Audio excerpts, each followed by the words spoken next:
Hello everybody, are we live? Let's see.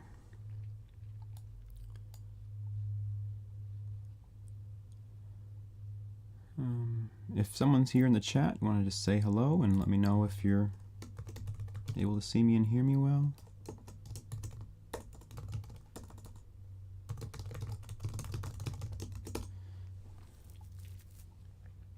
Hopefully.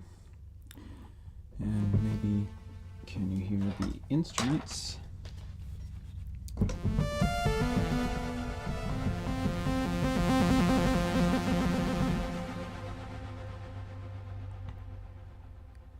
Okay, well, I don't have any responses, but I'm going to assume that it's working.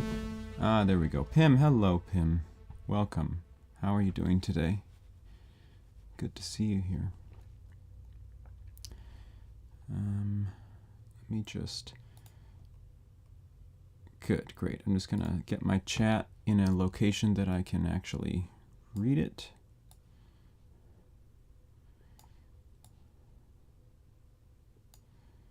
Great. Very fine. I'm doing good too. Sorry I was a little bit late to get going here today. Just some stuff going on this morning, but all's well, and I'm happy to be with all of you. All of you. All three of you. Okay, so good. Yeah, if anyone is here at the moment for the first time, or, you know, you're a long time participant, please say hello in the chat. I'm always happy to chat with everybody. Yeah, 3 minutes late. Sorry, I just felt like I guess I was rushing. I was rushing to get here, but that's fine. My biggest fan, my wonderful partner Megan, can't be here today. She has another commitment, but we will press on. She's always with me. Did enter an intro into Discord. Ah, great. That's good to hear. Ah, Shamkra, hello. How are you doing today? Welcome.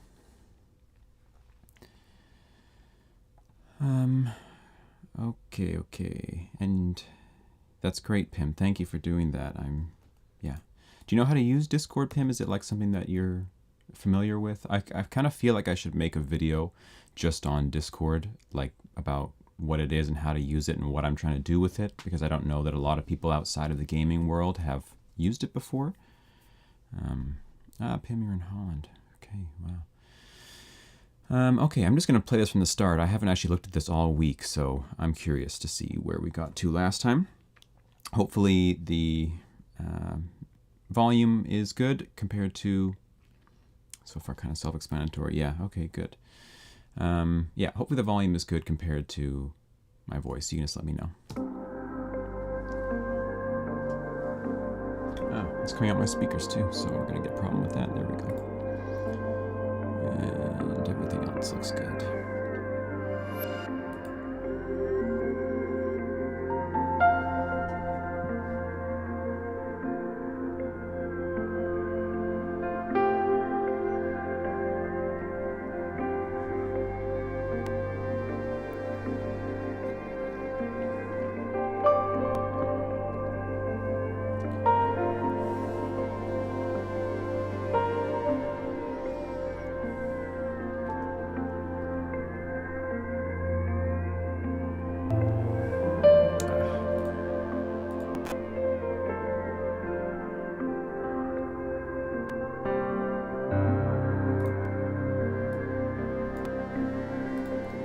Sorry about that.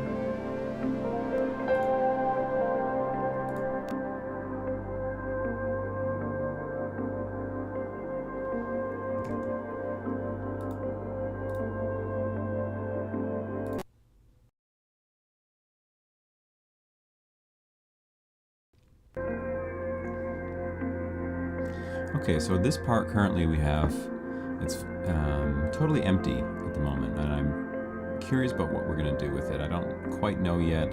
I may actually even move that other fluttery in and out stuff to this section and leave the first section blank, excuse me. But we'll see.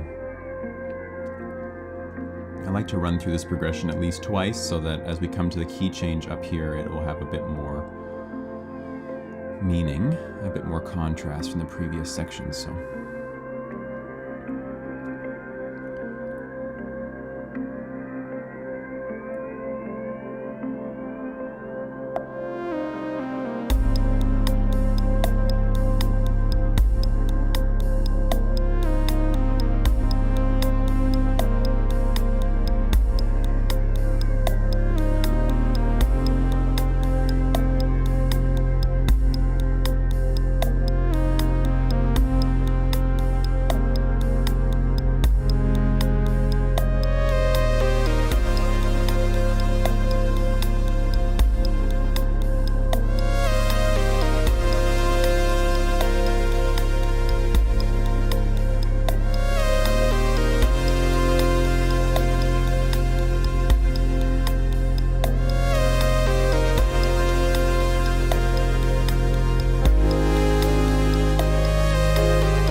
Okay, interesting.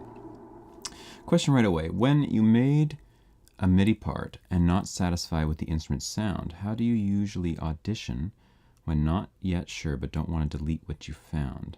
Do you duplicate complete track and mute the original? So you mean, I've picked a sound, I've written a MIDI part, I don't like the sound, but I don't want to fully get rid of it because then, yeah, if I don't find anything better, I want to be able to come back to it, if I'm understanding you correctly. So yes, I do exactly as you say. I will duplicate complete like that and then go in and change the sound unless the instrument I'm using is like Omnisphere or something that has multiple outputs, like it has 8 outputs. I could just use another output on there and test that. That's often what I'll do.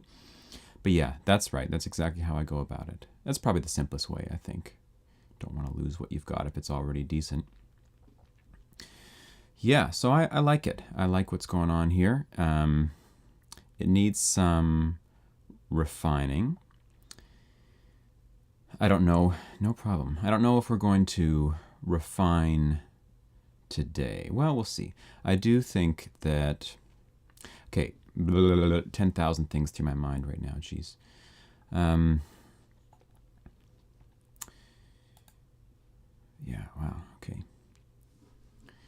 First of all, the first thing that came to mind when I was listening to this was polyrhythms. What a deep subject, polyrhythms, and there's so much there. However, what I was thinking about today was in this drum part,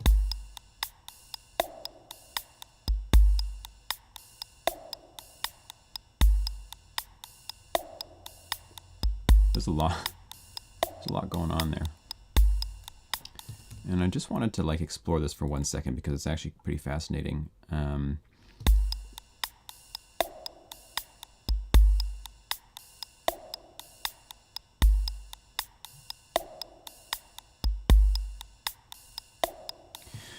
So there's many things, many rhythms that are all, what instrument plays the drums? This is Addictive Drums, I believe. Yeah, this is an electronic patch in Addictive Drums that I think we edited a little bit a couple times ago. I don't usually do electronic drums in Addictive Drums, but hey, this time it worked out. Yeah, so the polyrhythm thing, because polyrhythms are also what harmony is in terms of chords. Like, chords are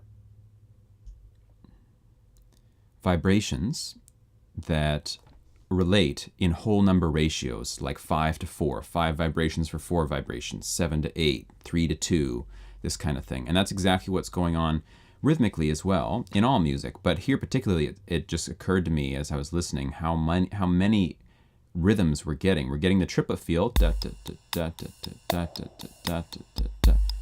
But it sounds like it's got a 2 feel, da, da, da, da, da, da, da, da, da, da, da, right? So it's like a 3x2 thing. There's the ride, which is a 3, like a quarter note triplet. 1, 2, 3, and then everything comes back again on the 1, right? And that's what is the whole number ratio part of it. I don't mean a different time signature, actually. It's all in 4/4 here, or you could say it's in 6/8, depending on how you want to feel it. But it's that you have multiple rhythms. A polyrhythm is basically 2 rhythms that are both constant, but are not the same, and they eventually line up with each other. So, like all the simple ones, you can get da do da doom, da do da doom, da do da doom. When you drop one,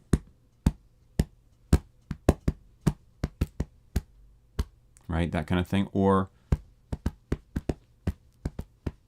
da da da da da da da da. Two rhythms that are constant. 1, 2, 3, 4. 1, 2, 3, 4. 1, 2, 3, 4. 1, 2, 3. 1, 2, 3. 1, 2, 3. But then they come together, and then they seem to deviate, and they come together again, right? So it's kind of like looking at those things. I love that stuff, that those little physics, what do we call that? A little setup where you have like a bar hanging, and it has the little strings that come down with the little metal balls on it, and then you set them in motion, and they look like they're all chaotic, but every once in a while they turn into like a perfect wave. And then you realize the chaos is just us not being able to understand the thing, you know, when it looks all crazy, but it's still actually together. And so the same thing goes on rhythmically here. And that's what harmony is too. Harmony is vibrations doing that very quickly. It's just polyrhythms very, very, very fast. And then this beat is polyrhythms slow. So this is like a kind of frozen harmony, a rhythmic harmony. And the harmony is a sped up harmony. And there's a lot to a sped up harmony, a sped up rhythm, you could say. So much there. Wow, it's a massive topic. It fascinates me. But anyway, back to the matter at hand. I just kind of wanted to get on a tangent there about that because I love it.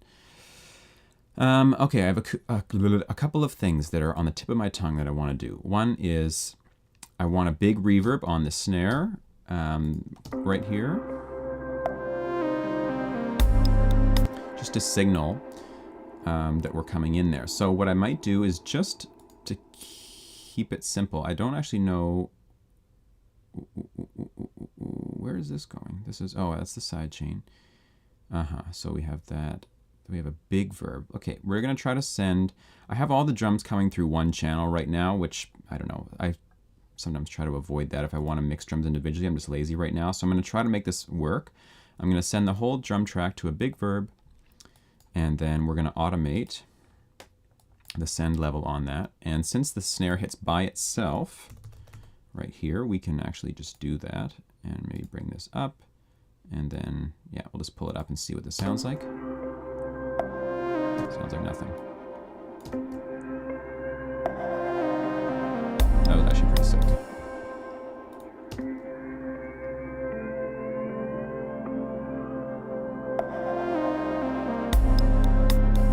Yeah, maybe just a little bit less than that.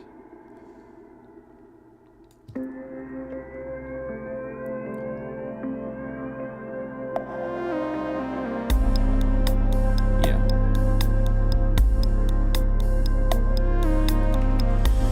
Okay, that's job number 1 done. Job number 2 is this piano part that comes in.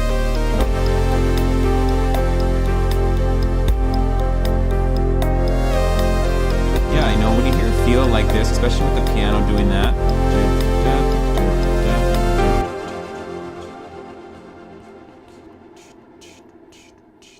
That's kind of that 3 against 2 thing. It's like a subdivision of 3, da da da da da da, but playing groups of 2. 1 2 1 2 1 2 1 2. And I want the bass of that piano part to move in a specific way. I'm fine with the way that the top part is moving right now, but the bottom part is not syncopated in a very interesting way to me. Like if we just solo this thing, I'm almost embarrassed to listen to it.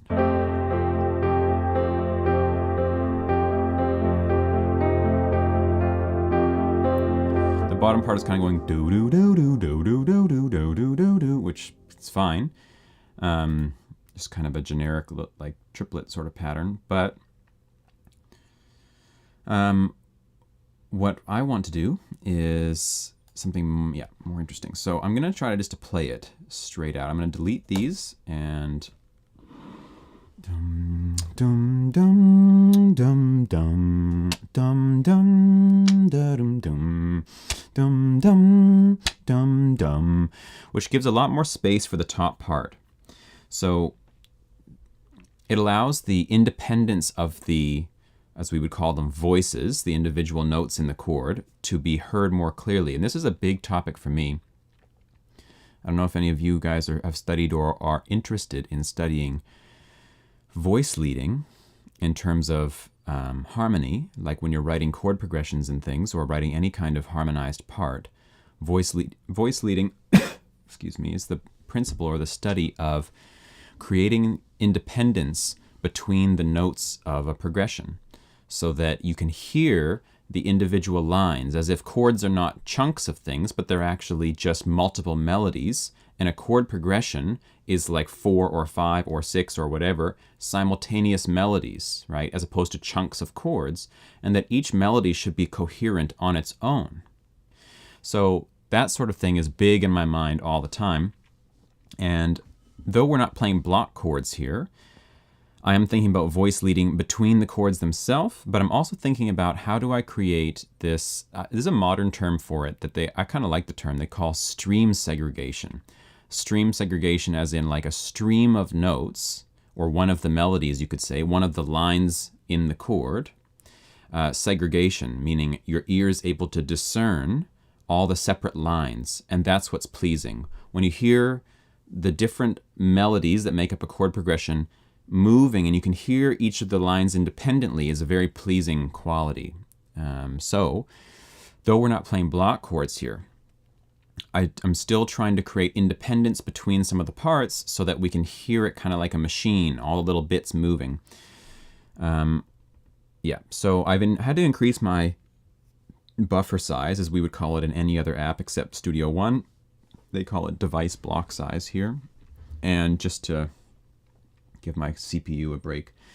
But I'm going to try to record this part in a way that, yeah, gives some more room to the top part. So let's just see if we can do that here. I'm going to solo the drums and also the piano part, and then we'll just record like that.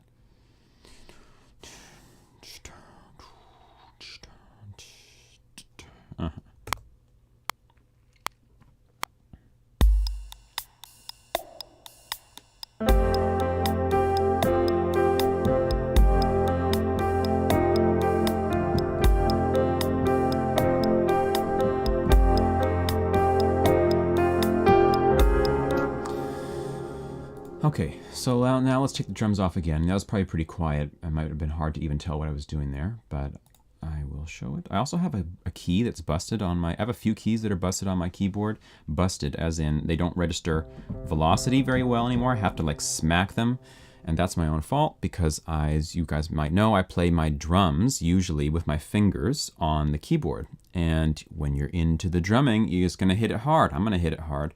And the hitting it hard, I guess, has damaged the key, sadly, so it doesn't register very well anymore. The timing actually looks like surprisingly good, despite the buffer size. Hey, what's up from GP Strength Max? Strength. Yo, man. Original local music. I say it right, right? I know, I mean, you're here all the time. I got to learn to say it right. Great to have you here, man. How are you doing? Okay, so here's the part. Let's just turn up those notes that my keyboard doesn't let us hear. And I try to do something cool here, but it got ruined, so we're just gonna, yeah.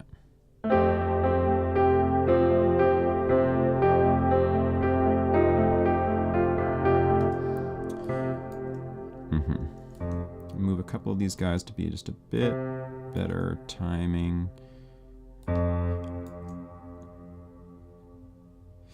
Yeah, I mean, the Atom thing, like all the similar things to that, a machine, an MPC, or whatever, any kind of Ableton push pad situation.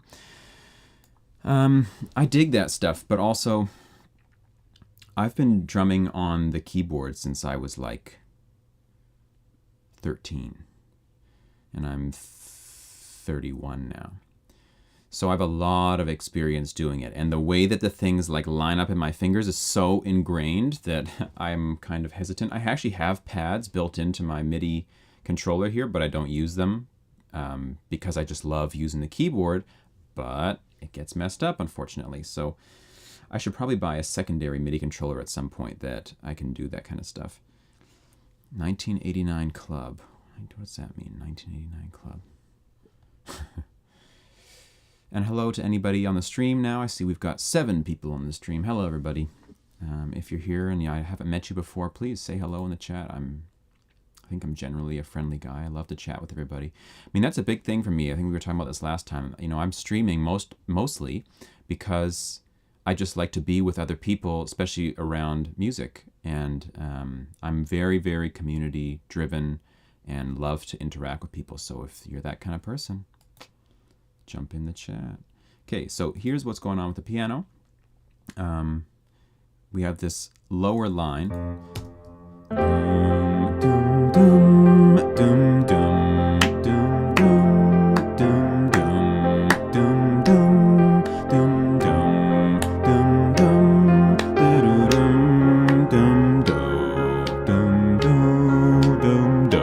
Actually, I haven't put that other part in there yet, but that's the idea, right?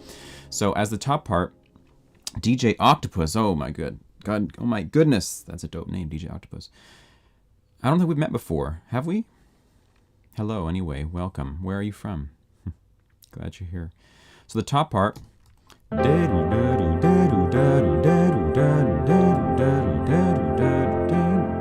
So as you can see, it's like a triplet thing, but in groups of 2. Right? And then the bass, dum dum dum dum dum dum dum. That's just root and fifth is leaving space, right? So the first note hits and we hear da do da do da do da do. That's the idea. So the bass becomes its own voice, so to speak, and you can hear it as its own part, and the upper part's its own part, but together they make a single chord. Oh, we have met already. Okay, sorry about that. Did you have this name before? I don't know why I don't recognize the name, DJ Octopus. Anyway, okay.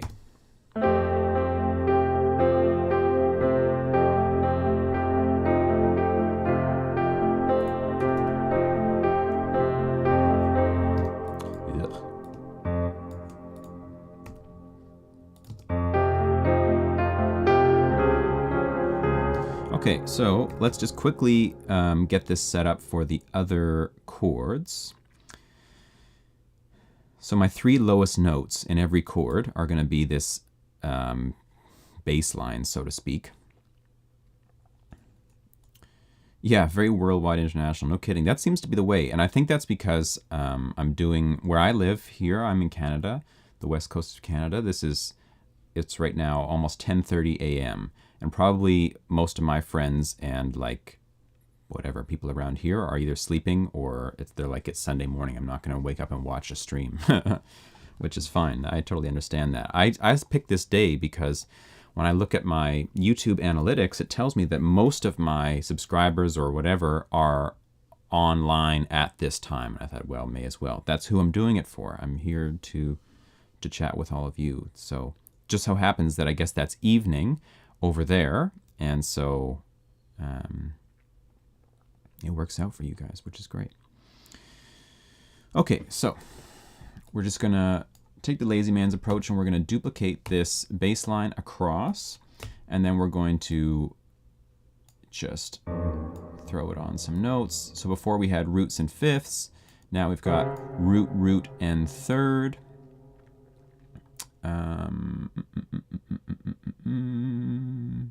Right, root, and third. This needs to come down to here, as does this.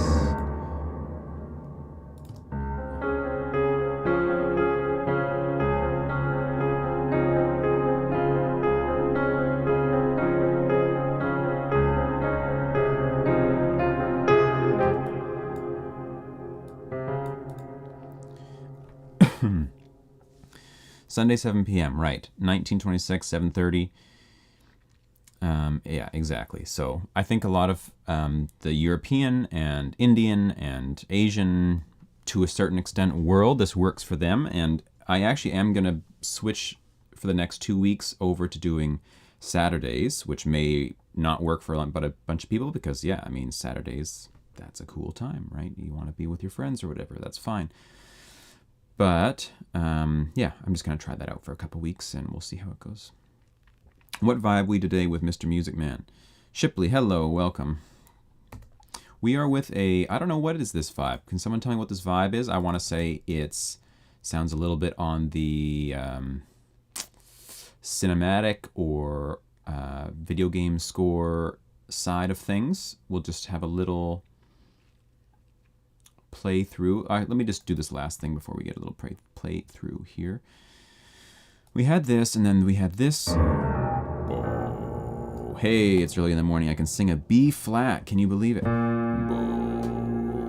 Anyone else can sing that note? That's a low note, man. I mean, I'm not a bass singer, but like, it's not often I can sing a B flat. Oh, an A flat. With a microphone, maybe. When you hear real bass singers like in a cappella groups, oh my God, it's amazing how low they can go and how thick it can be when they get that low. Whew. Speaking of a cappella groups, if anybody in here is interested in a cappella groups, if you're not, fine. B, if you're interested in, when you have a cold, yes, exactly. If you're interested in jazz harmony or dense harmony, there's a group that is like, at the top of very close to the top of my musical world in terms of my inspiration and everything. They're called Take Six, and they're an American black gospel group, and they sing 6-part vocal harmony. Now, don't just go run off and pick any Take Six. It's their first 3 albums that are like super jazzy, incredible arrangements, incredible harmonies. Like it changed my life, honestly. And then they kind of switched track and went into doing some other stuff for the rest of their career. And I don't have any interest in it personally. But it's just, whew.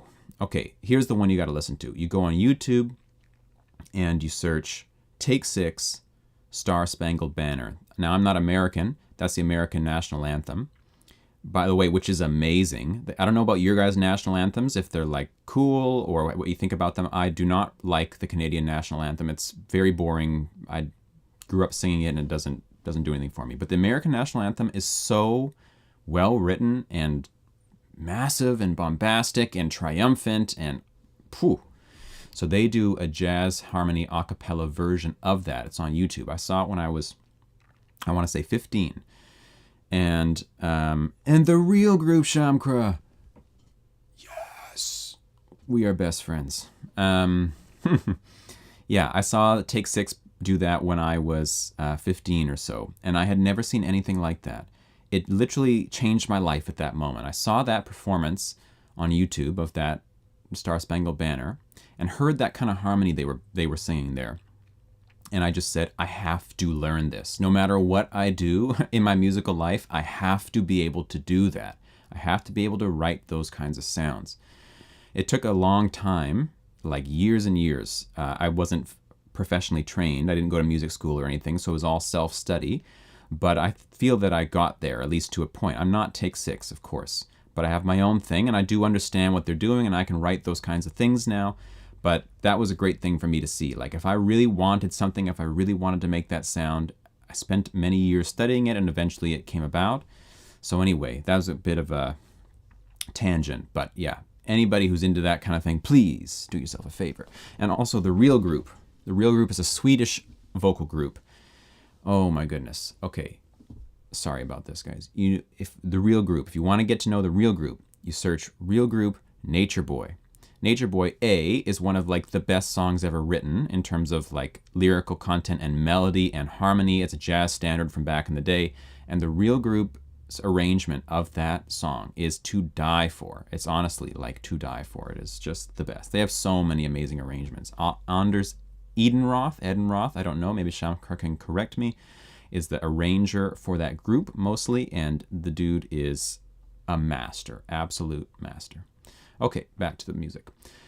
Let's play through a little bit, just to anyone's new here and wants to hear what's going on.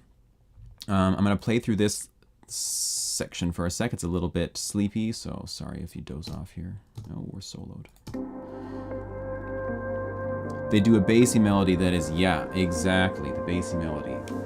Shamkar, you're on it!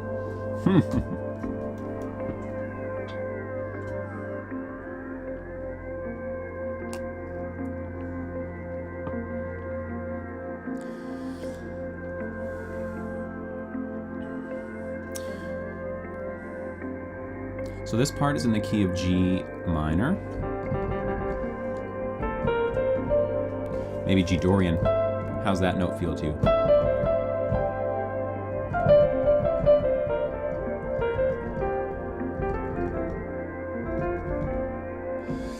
I just wanted to say thank you for your awesome tutorials. They helped me a lot. Ah, wow, stranger, thank you so much. Welcome. Glad you're here. I appreciate you telling me that, and I'm so glad that you have enjoyed them so far. Let me know if you have any questions about this or about anything else. I'm happy to chat with you too. So now we have a key change.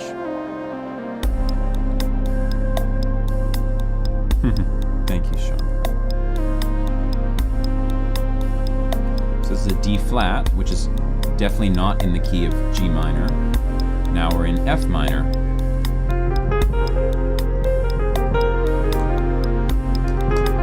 Maybe F Dorian.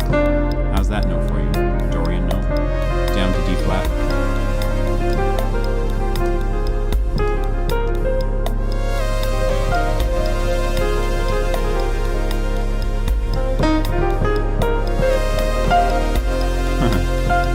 Thank you so much.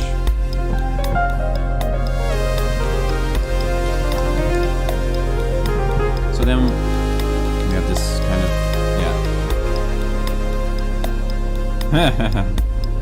that would actually be pretty sick for this song. So now we move back to F, but it's going to be major now.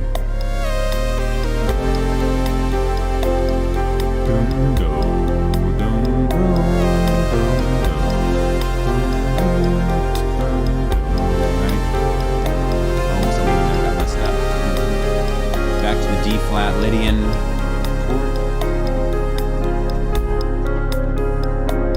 Now we go to a B-flat dominant.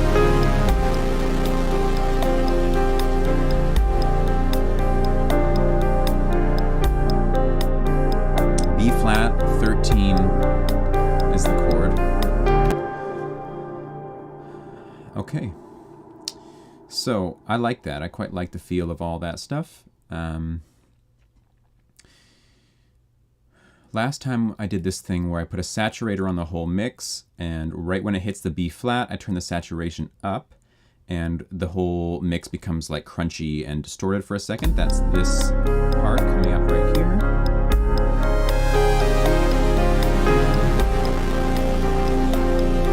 Right, I kind of like that stuff, but I almost feel like I want more of it. However, I'm not going to turn up the distortion on the saturator.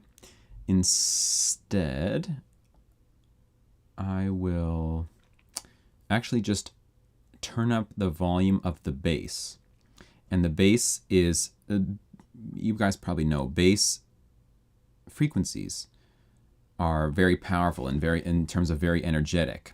And so when you feed them strongly into any kind of thing that has saturation circuitry or a compressor or whatever, they're going to alter the way that the thing behaves quite strongly, as opposed to feeding in a feeding in a melody or something like that, which is much less energy. I'm really enjoying this. That's great. Thank you. I'm glad you are. I'm enjoying it too. I love to be with all you guys. Okay, so let's grab our bass, which is actually a pretty sick sound. This is a bass I made a long time ago. I made it for a pack for Unison.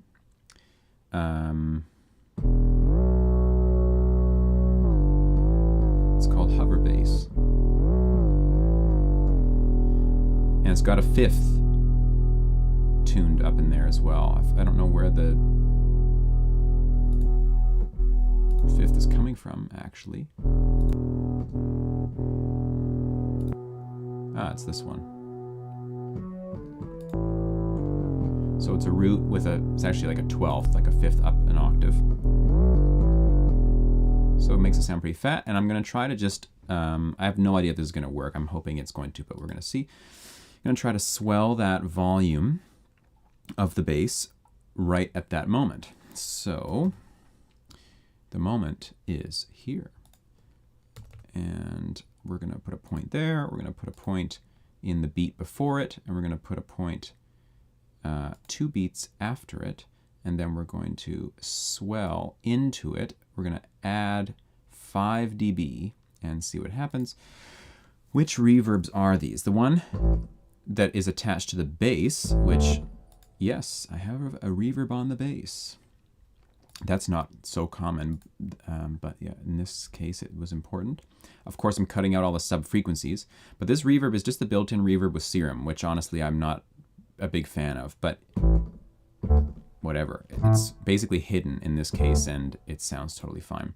For the most part, I use Pro R, which is FabFilter's reverb, which is just amazing.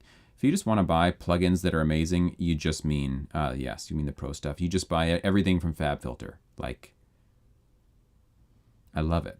I just love it. I love the interfaces. I love the sound. Everything about it is amazing. So I basically work exclusively with FabFilter plugins for all my compression, EQ, reverb.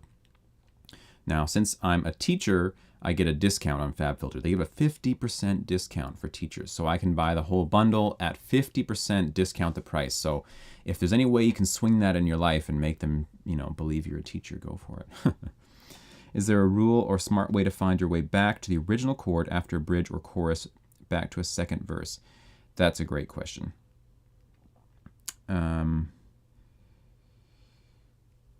Yes, of course. Is there a rule or a smart way to find your way back to an original chord after a bridge or chorus, back to a second verse? I'm going to assume that we're staying in the same key, so the bridge is using some other chords, and then we're trying to get back to the chorus. Addictive Views, hello, welcome. Oh man, compared to the Studio One stock one, it's in another league. Sorry, Shamkar, I'll come back to you in just one sec. The stock plugins in any DAW are decent, no doubt, and some of them are completely fine, as in you would never need to change them out, right? It doesn't really matter. But remember that a manufacturer of a DAW is building an entire DAW. The plugins are just a small part of that functionality, whereas a developer that only makes plugins, they're developing their entire resource team to doing that, right? So of course, they're going to find some things that are, they're going to refine things to a point that you can't really do if you have to focus on everything. Red light is not bad at all. It depends. It depends on the usage for it. I find it sometimes sounds terrible and sometimes works perfectly for me. What I like about Saturn and other multiband distortion units like Trash 2 or Thermal or whatever, I haven't forgot about you, Shamkra, is that you can divide it into frequency bands and you can process each band differently, right? So you can have like super clean high frequencies where there's no distortion applied, super distorted middle frequencies, and then like hardly warmed sub frequencies or something like that, right? So there's a lot that you can do with that sort of thing. But that goes without saying, of course. I mean, red light is built in and whatever. We can take that on Udemy. Actually, you're exactly right. The Udemy course will deal exactly with those, with questions like that.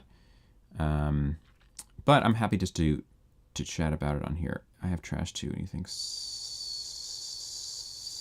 oh, Saturn. You think Saturn is better? Yes. Okay. Great. So, if anyone doesn't know, I'm releasing a course on Udemy. This has been a long time coming. This course. Wow. Let me tell you. Maybe one day I'll tell a story of it. And it's gone through many iterations, and in many different ways I was going to release it, and for now I've just settled upon releasing it on Udemy, which is a way that it can be very affordable for everybody. But it is a course on composition, basically. Music theory as it relates to composition, and the first part is coming out this week. I'm just waiting for a Udemy review process to be done so that I can release that. And yeah, the first part will be... won't deal with this question, that's for sure. It's not going to tell you how to find chords that lead back to other chords, but it will prepare things for that, because there's a whole section on diatonic harmony, and then there's a whole section on non-diatonic harmony, which is all the fancy stuff, of course. But to answer the question succinctly, there are many ways to come back to the same chord. The most obvious way, the simplest way, is to lead back to the 5 chord of that chord. So if the first chord in the progression is E minor, you would find B, and you would play a B major or a B7 or a B something or rather, because that is going to pull you. Oh my God, I'm not going to play it on a bass, but that is the 5 chord.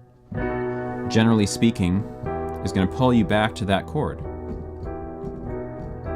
So if I've got a progression, thank you, Addictive Views, the trailer took me like 2 or 3 days of like solid work to get out. I'm pretty happy with how it turned out. I really like making that kind of stuff. I like doing the video editing and all that. Okay, so as an example, if we were in, I don't know, the key of G, and then we had an E minor chord, let's say, as the second chord, which is the 6th chord. Say we just have those 2 chords as an example. Sounds like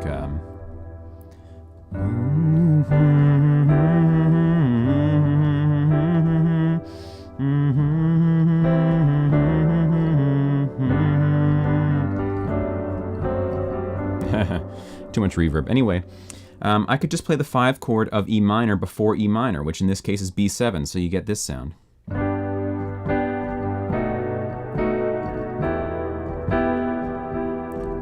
What a good sound. That's so simple, but who doesn't love that feel, hey? Then I can just play the 5 chord of G to come back. Sorry, let's not do it that way. Let's do it. How about this one? So that's the simplest way to come back to a specific chord if you need to, you can play the 5 chord of the chord you're trying to go to. That's the whole theory behind functional harmony and target chords and the whole thing, which is really how all of my music works. That's the harmony I like best, is functional harmony that feels logical and moves you towards certain destinations. So it like lifts the ear to tell you, here's where we're going. It gives you a hint, like if we play the G and then we play the B7, doesn't it just feel like you have to go to E minor now? But you can also use that to your advantage. You play that B7, and subconsciously everyone thinks we're going to be going to E minor, whether they are aware of that or not. But then you play something else. Right? So you kind of pull the rug out from underneath or whatever. So there's so many tricks that can be done when you're using functional harmony to lead the ear. Even someone who's completely uninitiated into the music world, meaning they're just a listener, their ear will be led just the same. When you use these functional principles, you can basically pull people on a journey around here and here, and then set them up for something and then take it away, then set them up and give it to them and all that kind of stuff. I just love that kind of harmony. So sorry, I need to go off on that tangent for a second. Okay, so all right, I was just boosting the bass volume. Let's see what that did. Woo! Okay, let's compare. Here's with no bass boosted, coming from the previous 2 bars.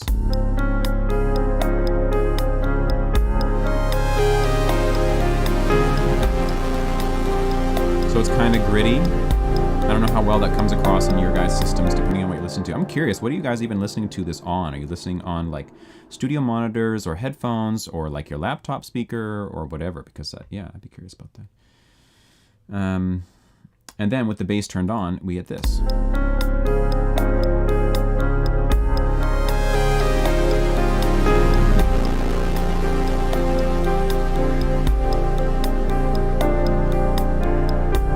So even crunchier. Do I like it that crunchy? I don't know. It's a bit too much, I think, but the principle is kind of cool. On my mobile. I'm on a couple of Yamaha HS5 monitors, monitor headphones. Nicholas, hello, welcome. Okay, great. That's good to know. I'm always curious how the mixes translate. Like I'm obviously listening on headphones right now, and yeah, headphones just skew the mix in certain ways and enhance it in other ways. So often I listen to the things I do on stream on my monitors later, and I think, oh my god, sorry guys, I was just like totally that was sounding terrible. ATM50X or my Philips MFBs. ATM50X, I don't know what that. Oh, Audio Technica M50X for my Philips. Okay, great. Yeah, my headphones are Sennheiser HD650s, which I just love, love, love. I've had them for many years. And my monitors are, sadly, KRK Rocket 8s, like every other producer in the world. One day I'll get them replaced.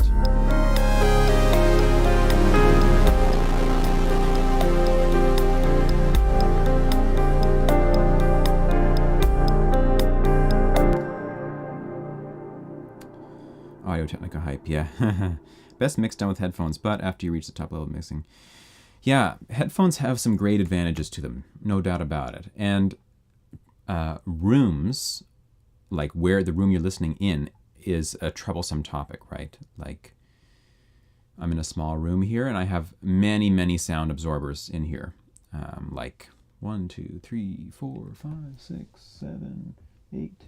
8 massive absorbers that I built years ago, and I used to have more. I had a massive one hanging above me here. Actually, there's even more behind my wall hanging. Wow, there's so many in here. And it really makes a huge difference in the room.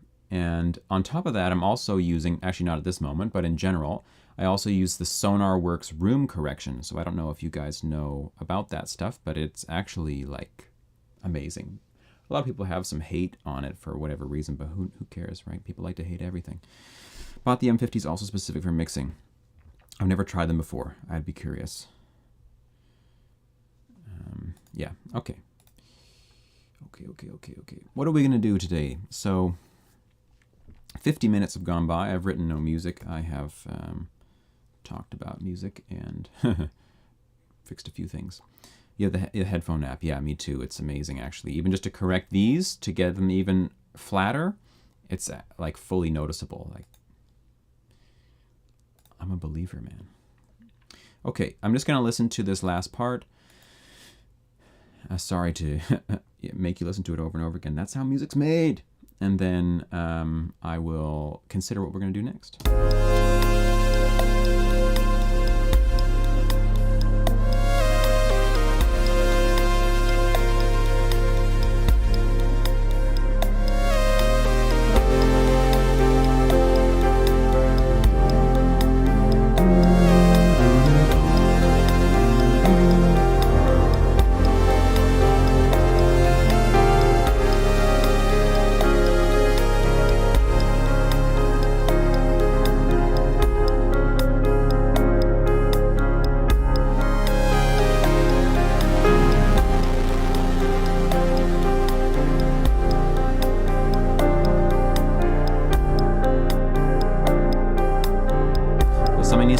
Space, and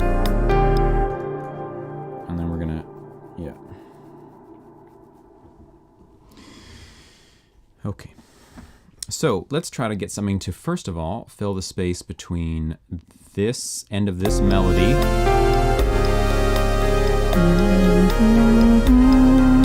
right here.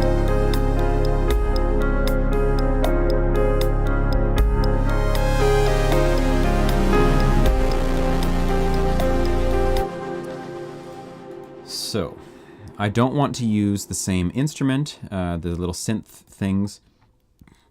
I'll use something else, and let's see what we can find. So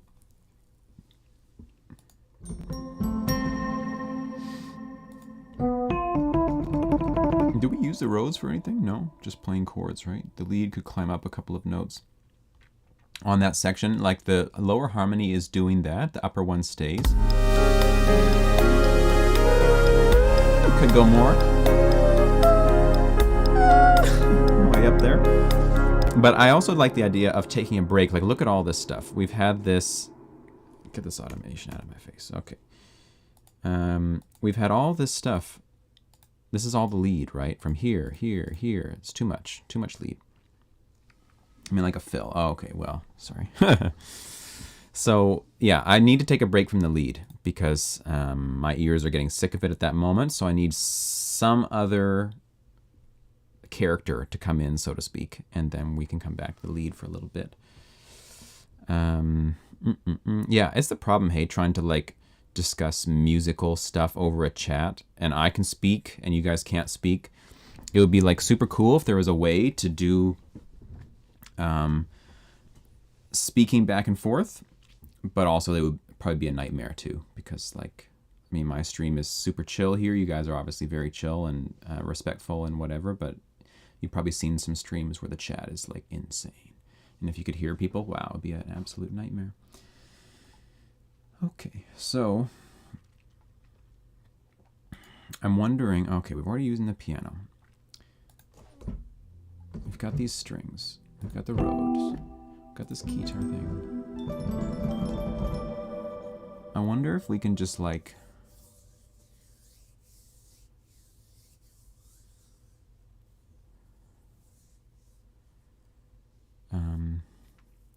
take the chord. It's a... Where are we now?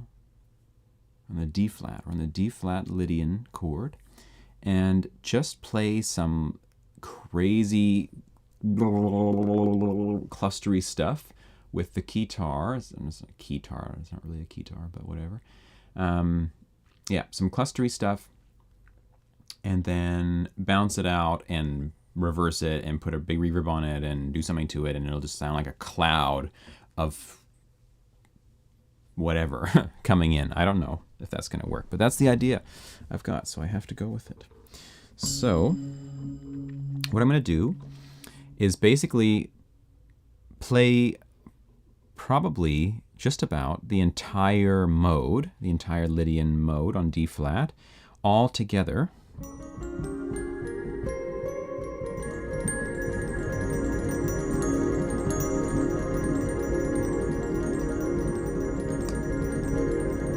You know, like this. And I'm just literally going... We could even put it up an octave. No, I mean, we'll try it. It's actually kind of cool. Video game streamer with voice messages and over 20,000 viewers. Yeah, man. Oh my goodness. See the chat on some of those things? Just like... It's like, why even have a chat? It's just kind of pointless. But whatever, I get it. Do you play games, stranger? I do.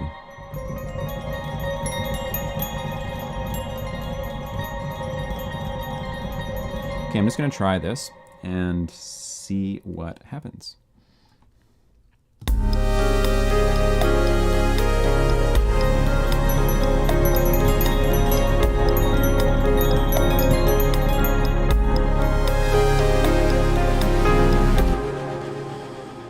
Actually kind of worked out even just like that. Please tell me if I'm saying your name correctly. Mehmet, please, I would love to know. I just arrived. Your sound sounds amazing quality. Which microphone do you use? Thank you. And welcome to the stream. Happy to have you here. The microphone I'm using to talk to you now is a shotgun mic, actually, believe it or not. It's a Rode NT2, I think. And then it is going into a PreSonus interface. And the interface has DSP built into it. So inside of the interface, there is an EQ on my voice, as well a compressor and a very slight gate and a limiter. Yeah, so all of that is there on the way in before it even hits my streaming software. And then I want to say in my streaming software, I have some more stuff going on too. So yeah, it's quite processed, but I'm glad that you like the sound of it. Well, the music in video games is really cool. I can't stop playing. Yeah, tell me about it. Some of the game music is just amazing. If anybody has leads on how I can write game music for an awesome indie game, if that ever comes up in your life, remember, Max wants to do that. Max can do a good job of that, I think. I've done it. I've done music for one game. I'm a huge gamer. So that would be like a dream for me to like find an amazing indie game and do the music for that. Honestly, it would be like top of my list of things I want to do musically, but it just hasn't materialized yet. So we're going to take this guitar part and we're going to bounce it out.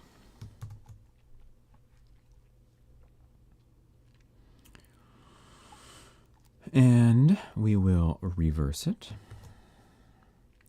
And then I want it to begin as soon as we reach the peak of the ascending harmony line.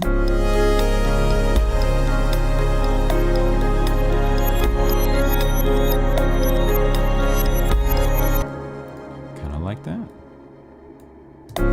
It's too loud right now, but you get the idea.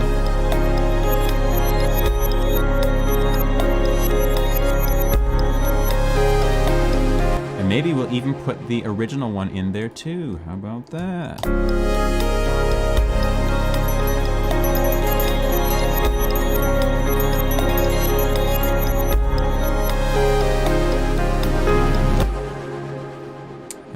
And then let's go into this guitar one we bounced out, and let's do some stuff to it, like. Let's put a animate on there. Ah, gosh, where is it? Animate. Who makes animate? Mastering the mix. Okay, so this is a stereo widening plugin. Oops. We're just going to go super wide. Let's see. So if you're on headphones right now, you're like tripping out because it sounds cool. And we can also send this, it's got reverb baked into it, but we will also send it to a reverb, like a big verb, how about?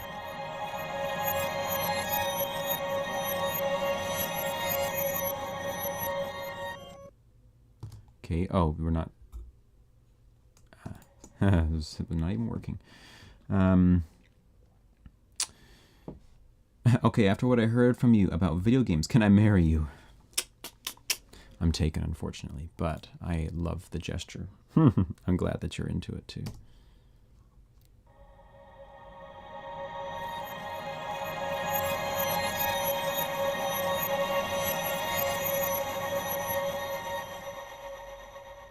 Oh yeah, that one's got the tremolo on the reverb, which is actually pretty cool. So let's leave that, and then let's EQ out some of the lows for this reverse.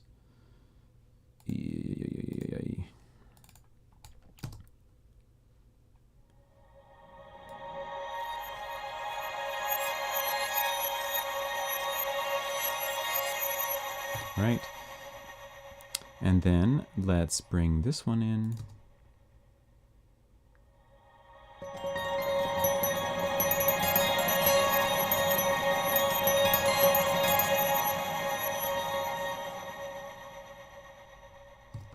And we need actually a little bit more of these notes going on here, so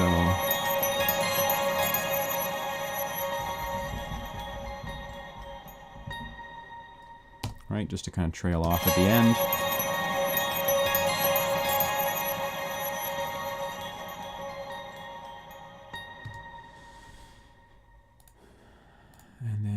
let's hear it.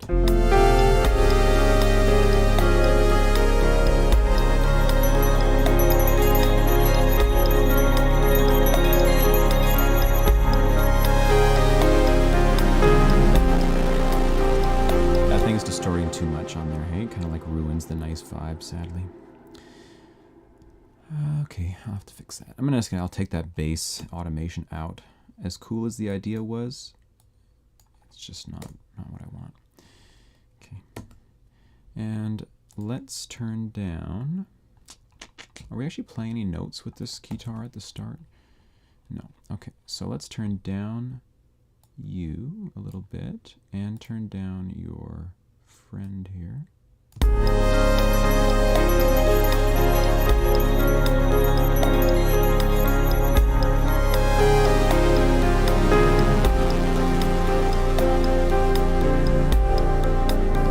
It's cool, but I feel like it also needs more.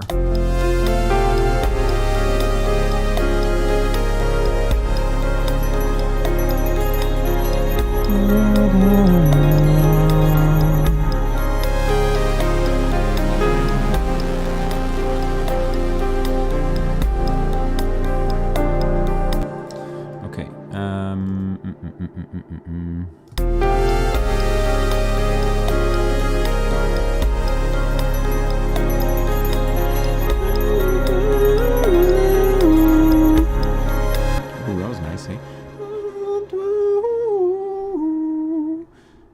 Let's just quickly put that down in something so I don't forget it.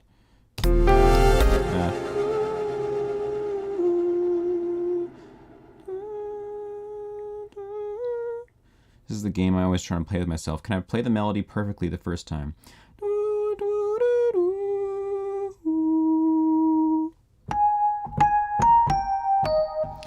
To my ears, the piano is messing up the thing. Maybe I'm wrong, but maybe instead of playing all the notes, it could just play the chords only, but long and lush. You mean the like, the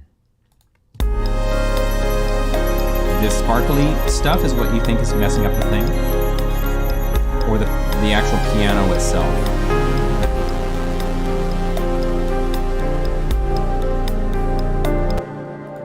Playing that little triplet rhythm in there. Dee doo da doo dee doo da doo.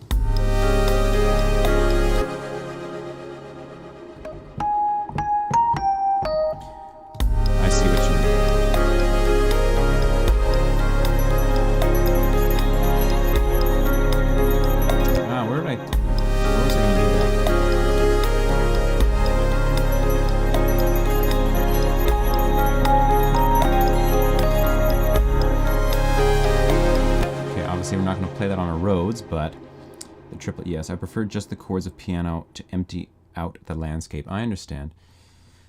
We'll see. I think that we've had empty landscape.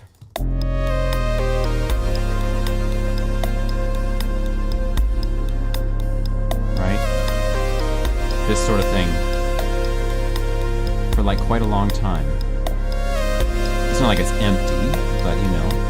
So this is, I wanted to start building a little bit of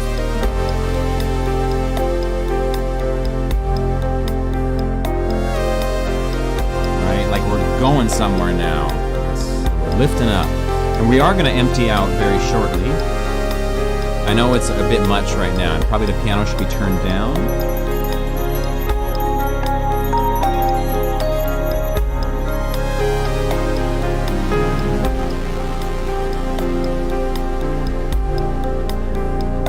So perhaps this next chord right here, this next section,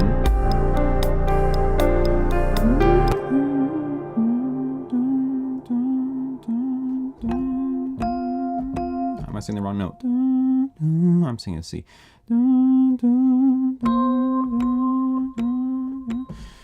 Okay, so let's think about that in a minute though. I'm going to get an instrument that we can use to play this little melody.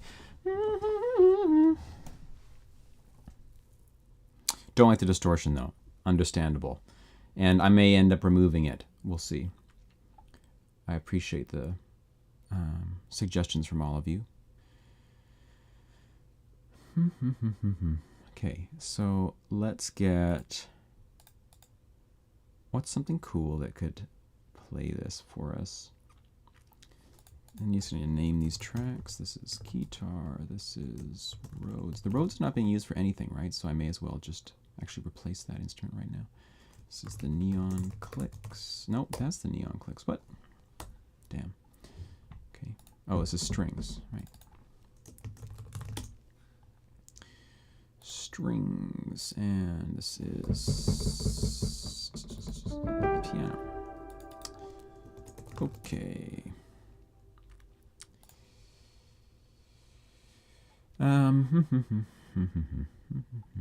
So let's just replace the Rhodes sound. I'm not using the Rhodes, right? Not using the Rhodes. No, we can replace you.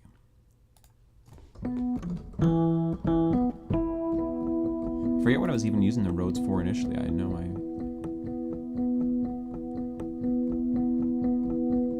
whatever.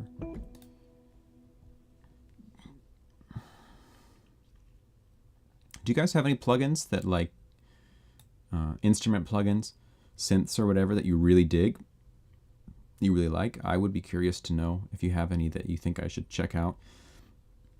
I haven't bought an actual new synth in quite some time because I can do a lot of the stuff I want with what I have, but I'm also that kind of person that the grass is always greener, right? Always need the next synth.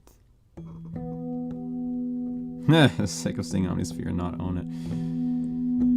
It's worth it, man. I mean, I know it's super expensive. It's kind of sad. And they never go on sale, so you don't have to worry about like waiting for a sale. It's just not going to happen. Okay, so let's go for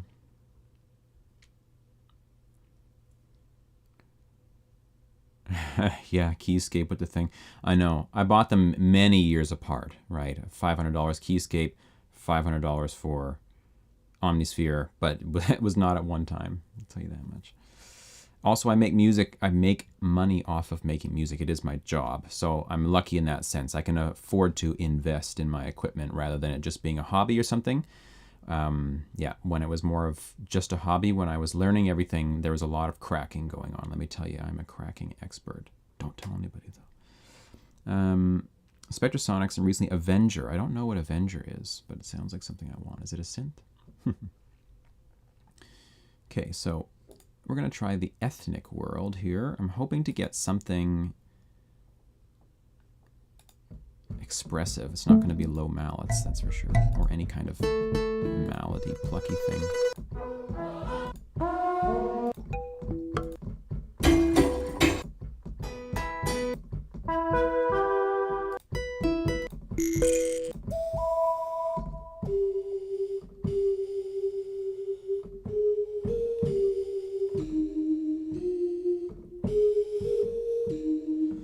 Serum, Sound One, Spire, and Arturia pigments for synths here. Ah, okay.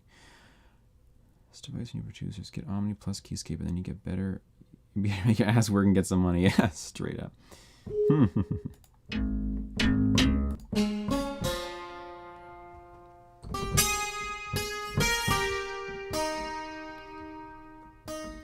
This could be interesting. Let's see what we can do here. VPS Avenger. Think really something to check. Okay, okay. I'll check it out. Let me just actually put a tab in my browser right now so I don't forget to check that out. The mother of synthesis, a true game changer. Okay. Okay, what I want to try to do is turn this into a continuous sound rather than a plucked sound. I need to see what's making up the sound first. So we're going to turn off part B. And we have this. And turn on part B only. And what do we have? We have this. Okay. So let's see what can be done. First of all, we're going to have this thing start not at the beginning of its cycle.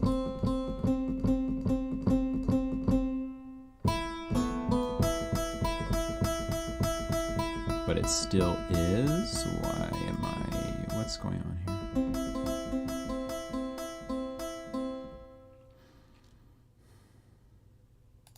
Maybe we can granularize.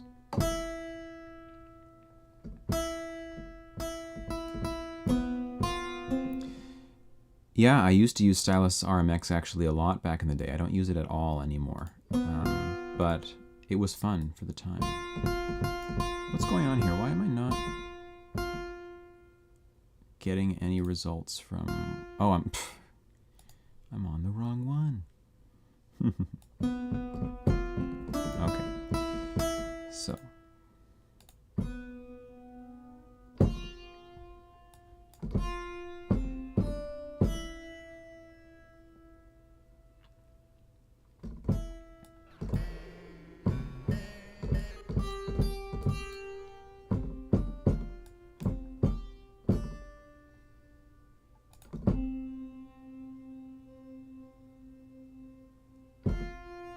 Okay, see what I mean? Now the plucked sound is like almost like a synth.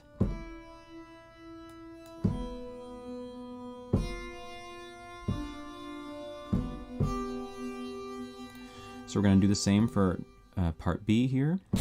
Ah.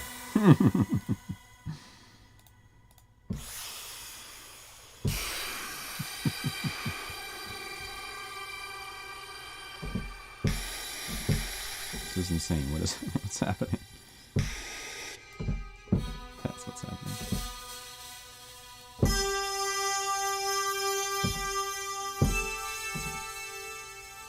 Okay. We're gonna take the release off of the sounds. So they're short.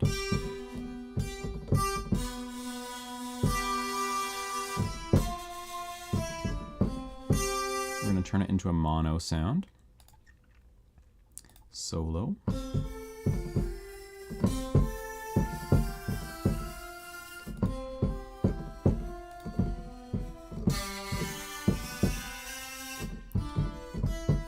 It's kind of strange to play. Let's glide a little bit.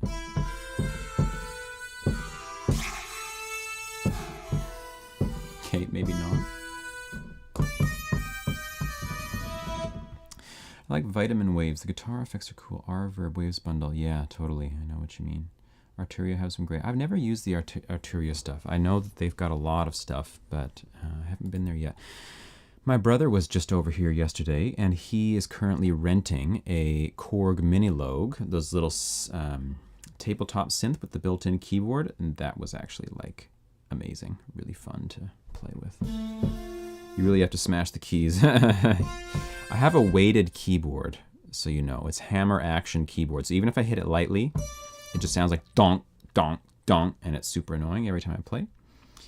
Do I use Console Shaper? No, I don't. I really don't. And I probably should look into that. I've just been lazy and whatever, but I have not ever tried it. I would be very curious.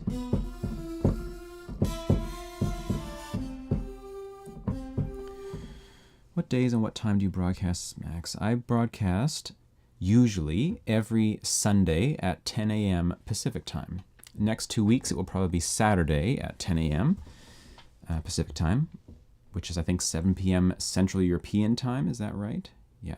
So also this sound I'm using right now is quite quiet. As I put, for some reason, once I put that granulizer on there. Then there was Falcon. Yeah, actually, I used to look at Falcon a lot. It looked really cool. I'm going to put a OTT on this sound to just smash it so it can do more of what I want. Here we go. Yeah, that's more like what I want. So now, let's see what we can make it do with this melody.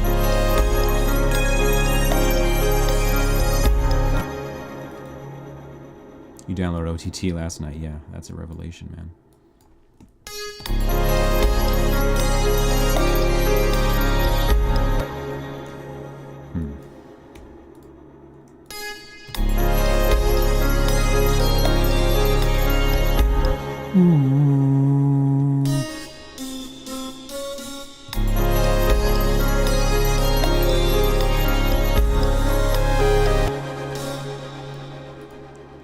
Okay, and we're going to use a pitch shift, pitch bend instead of a new note here. And we'll just draw or play that in right now. Oh my god, it sounded terrible.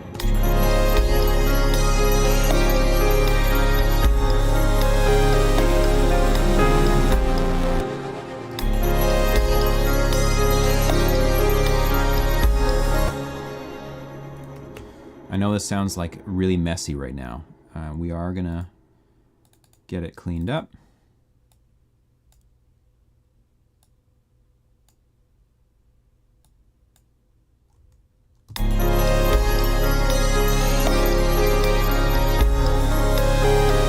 This last note as well, we will pitch bend down to it.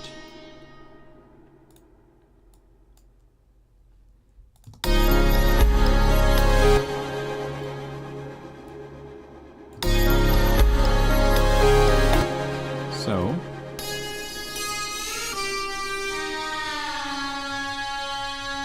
that's pretty cool, hey? I like that. It needs some shaping, but it is getting there. So let's put an EQ on there.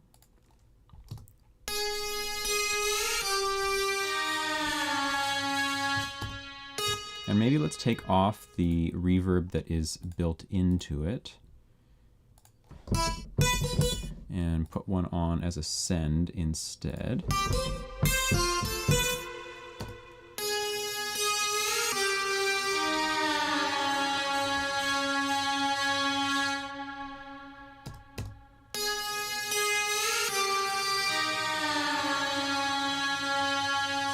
Yeah, OTT is a compressor. It's made by Steve Duda, who created Serum. If you don't know Serum, maybe, I mean, you probably know Serum. Yeah, and it's a multi-band upwards and downwards compression smashing device, basically. It just flattens sounds. So here's the sound with it on and off. This is high band, mid band, low band, and it just like flattens it. And then you can play around with it, but in essence that's what it's doing. And so it basically brings out all of the details in a sound because it splits the frequency bands and brings them all to the same level. So any of that subtle detail is now like right in your face. So on bass sounds, it's really cool. On a lot of sounds, it's really cool. I actually use it quite a lot. It's super popular. Let's see if we can just link these for a second and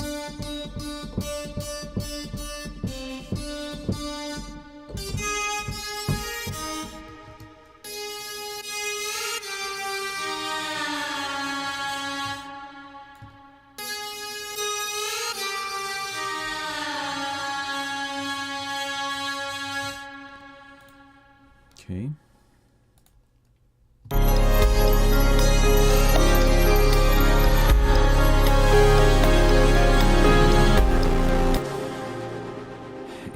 It's not, you wouldn't use it like a compressor, right? So you're not gonna like have your vocal track be having too much dynamic range and then just put OTT on it to try to like tame it a little bit or something. It's basically a sound design tool for the most part, and it just smashes things. That's what you want. When you want the sound to be intense, you put OTT on it. If you want to be really intense, you put OTT on it twice or 3 times. Yeah, exactly. Like Addictive Views is saying, it's free, it's easy to find, and it's worth checking out for sure. Okay, so let's get some context here.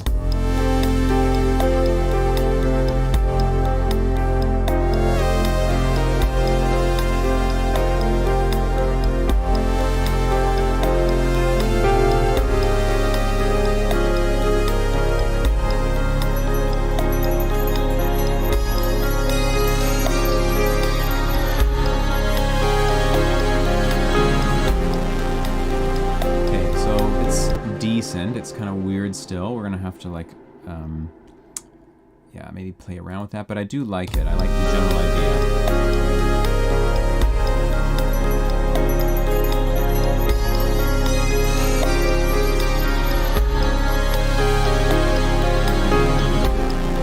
Oh, yeah, there's some cool stuff we can do. Okay, first of all, we need a pitch bend into the first note because that's cool, man. And I have played guitar for my like whole life, so I'm all about the bending, right? That's what we do as guitar players. Anyone else on here play guitar? Come on, give it to me. There we go. Oh my god, it sounds like garbage.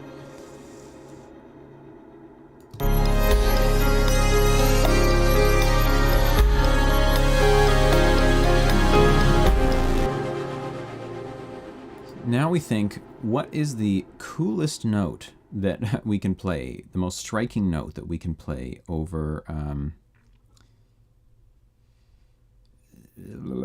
just an opinion. I don't dig the big saturation too much, sounds a bit mushy. Maybe trying with a bar chime sound. I have no idea what you mean by that, but I agree. I think that both of you guys have mentioned to me that the whatever distortion coming in there is a little bit much, and let's just do away with it for now. You play oud, wow. Yeah, like actually, send me some samples or something of you playing. If you have a decent microphone, that would actually be sick. I would be super into that. Only play the computer, yeah. It's my favorite instrument too.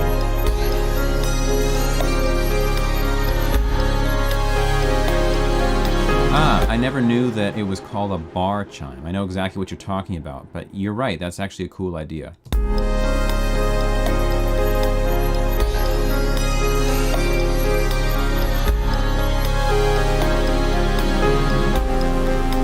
Okay, distortion's gone. Are we happy with this now? I like it better, actually, too. I was trying to be cool, guys. Trying to be cool. I don't know if any of you guys know the composer, video game composer Disaster Piece. He did the music for Fez, he did the music for Hyper Light Drifter, a bunch of other games. His Hyper Light Drifter soundtrack is amazing. Amazing. It's got to be probably my top game soundtrack of all time, I would say. And he does this stuff that I'm trying to like piggyback on him and think I'm cool, like where he like runs the whole mix through a saturator when fat shit happens and it goes the whole thing like gets destroyed. But maybe I'm just not as cool as him.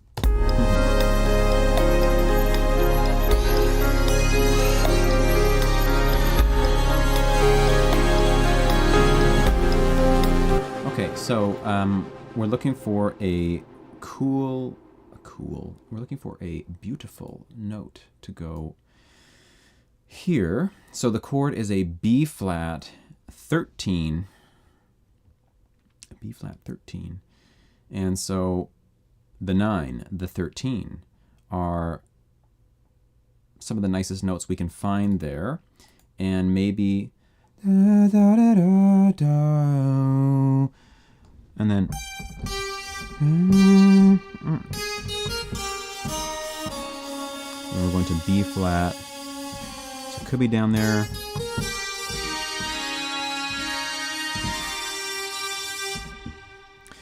I don't quite know yet, but I kind of feel like this instrument should last a bit longer. So let's just do the brute force caveman method here, and then we'll make it sound nice afterwards.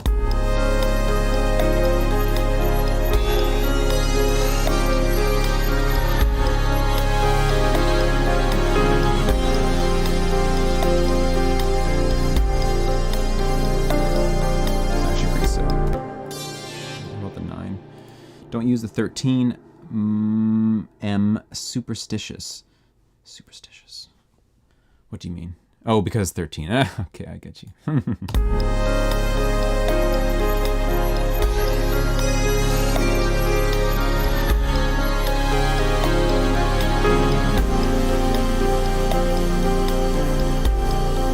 Oh, yeah, I'm pitch shifted down still. What are you doing, bro? I get it, but Disaster Piece seems to be using some kind of glitcher and then the saturator to make it sound more like 8-bit. Yeah, I totally agree. It's like a whole different kind of music. And yeah, the soundtrack is amazing as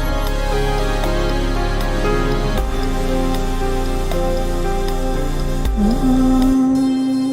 Yeah, actually that is pretty cool, man.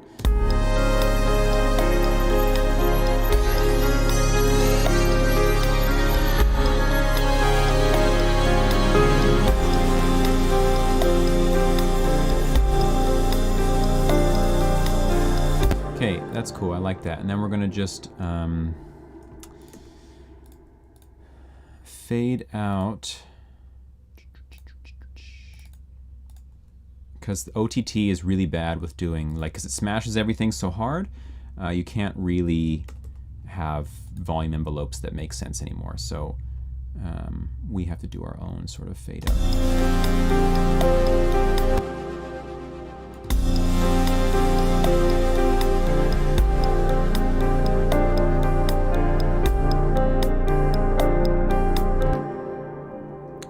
Yeah, just so you know as well, I believe it is a disaster piece. Disaster piece. With peace on the end, like Peace Man. Is English second language for everybody on the stream? Or is it native to someone here too?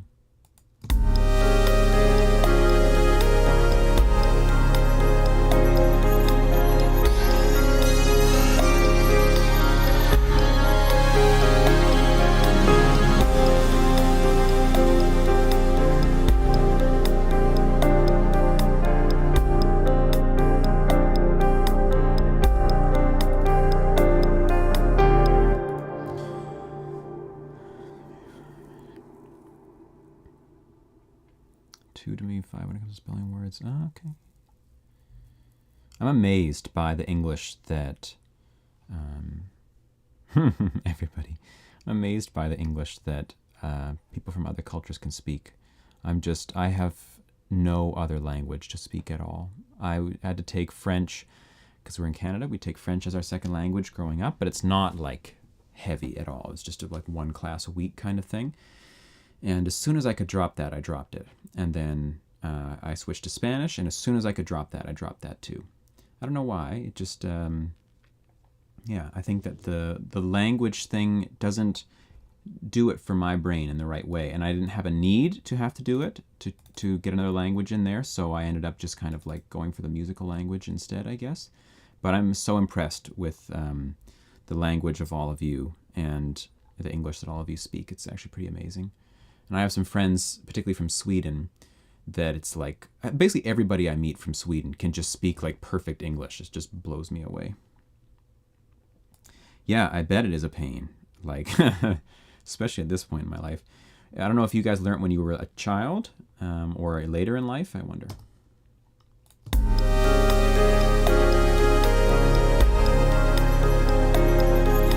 Easier than piano, you think?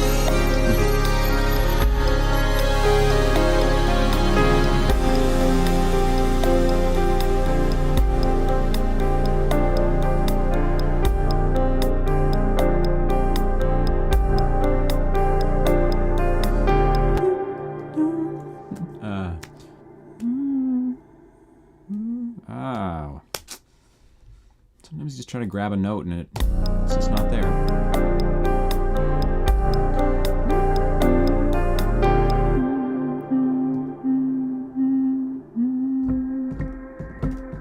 Okay, yes. You English speakers have it too easy. Canada, Sweden, South Africa, Guadeloupe, Oman, Netherlands, and some more now. Wow, I know, it's amazing. Hey, Pim. I think that everyone in the world learns a language no matter how low IQ. Maybe can't tell you 1 + 1, but he could speak. It's true. Dutch people are good at English. Absolutely, that's totally true. See, this is, yeah, in Holland we have subtitles, so we hear English all the time. That's the same thing that I hear from people in Sweden. I have another friend from Belgium. Sorry, Bert, if I don't remember exactly where. And he also speaks amazing English, too. I think that area of the world is just, yeah, pumped on it.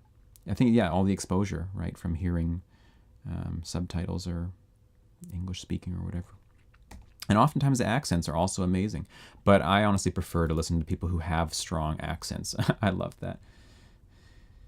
Okay, so there's some English too, some English accents that I can't understand, like really strong African accent, really strong Jamaican accent, really strong Irish or Scottish accent. Gets to the point where I'm like straining and I just cannot get it. And that's kind of awesome. Dubbing films is big business, hey, in Germany, France, and so on. Never really thought too much about it. The one I can't get is an Indian accent. You mean when you hear it spoken, you can't understand it? I love the sound of that too. It's just amazing. Okay. What am I trying to do? Oh, yes. I just get caught up in talking to all of you guys. Okay, what we're going to do is hit this C note, and I think we're going to get everybody to hit it, all the instruments here. So I'm going to start with the piano.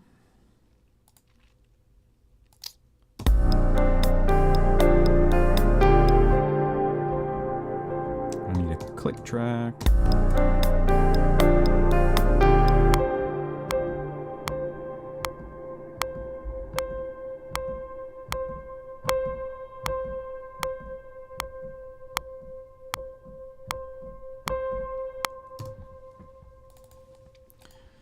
And we'll leave it completely unquantized. We're going to try to do it with the neon clicks as well. Or you can, whatever, just do it straight from here.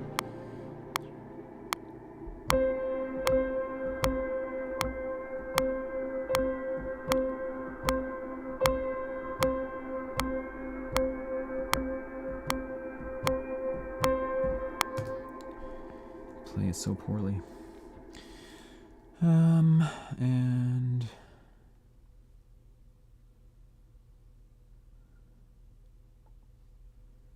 don't really have anything else going on that can play it.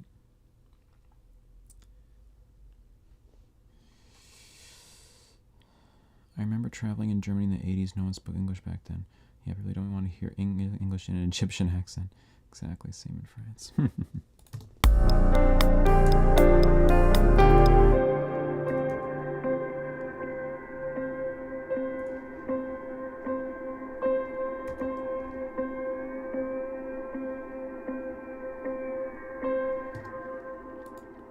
Okay, so my idea here is that we're going to use this little bit to... Fuck. Sorry, I don't know if that's like... If any of you are chilling with your kids or anything and like swearing is not a good thing. Sometimes you just gotta do it, man.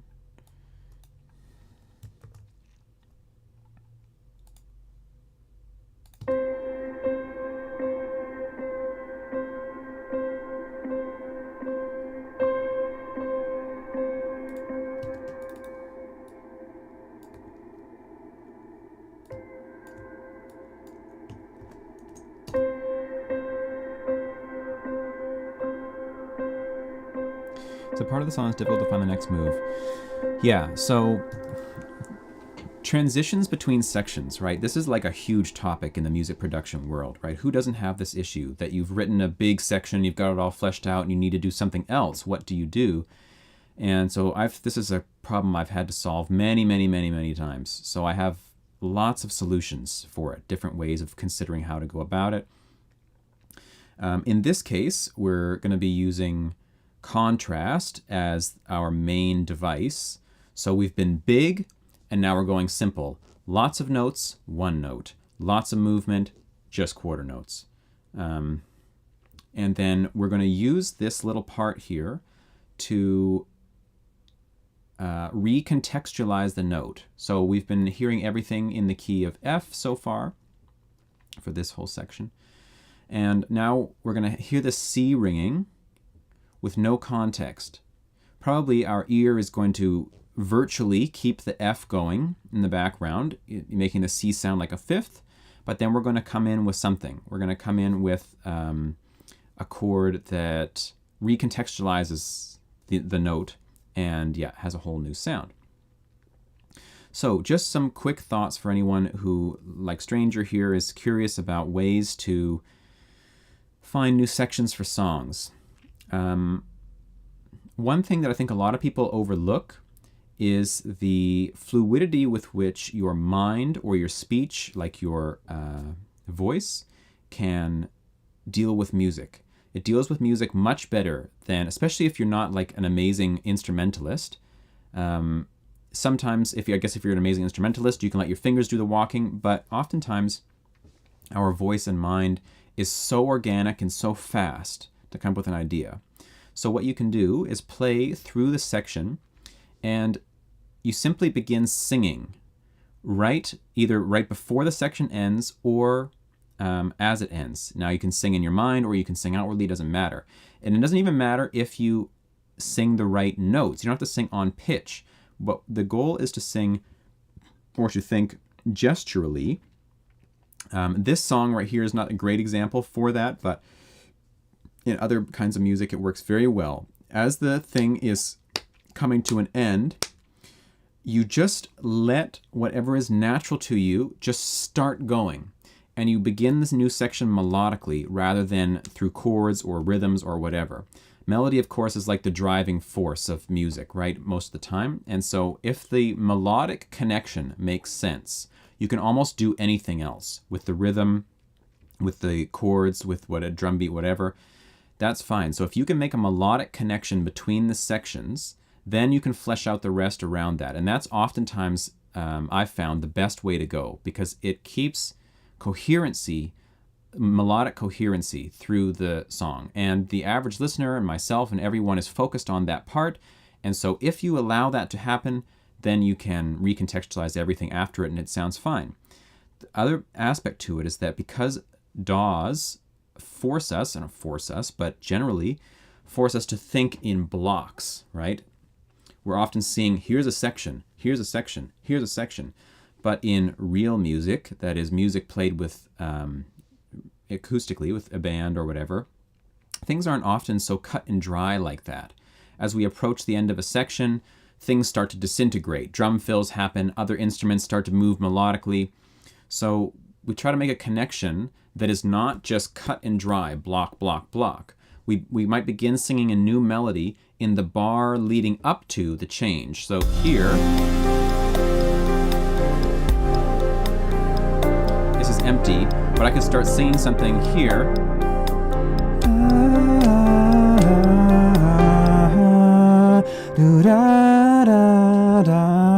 No pitches matter, really. It's the gesture of the thing. And because it starts to come in during the previous section, the ear is like, oh, something's happening here. It starts to track the new melody, and it will let everything else slide. It will follow the melody, and then you can allow other parts to come in and out and change. This is a great way to go about it, and I would encourage you to give it a shot.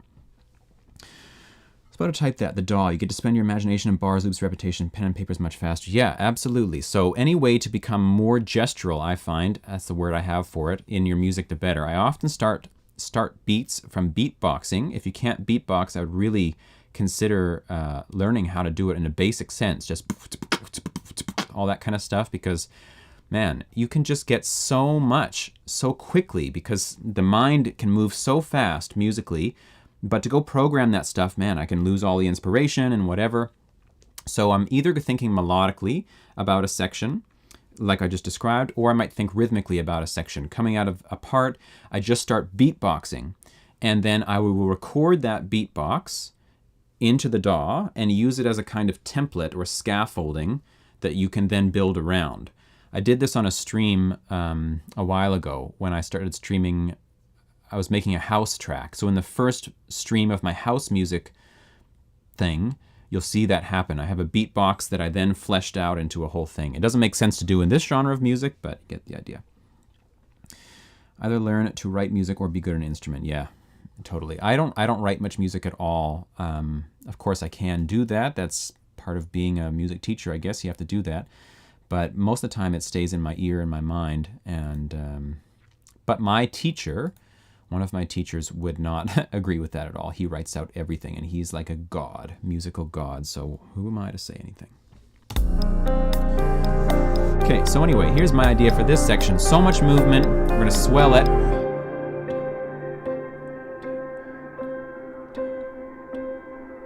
Maybe some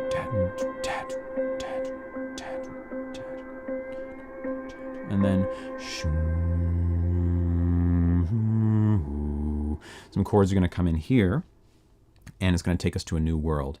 We're just going to see what happens in that new world. So I'm just going to duplicate this for now, and I'll go back and make them nice later.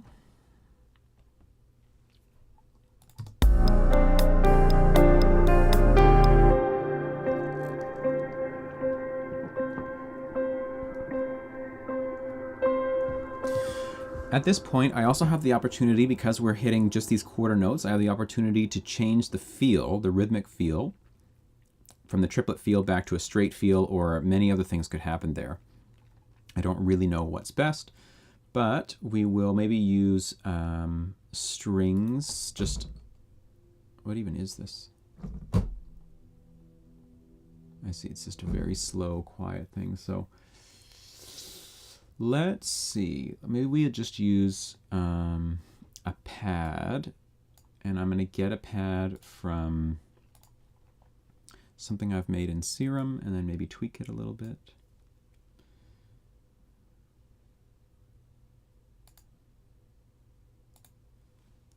So yeah, if you guys have not learned an instrument before, I would really recommend it.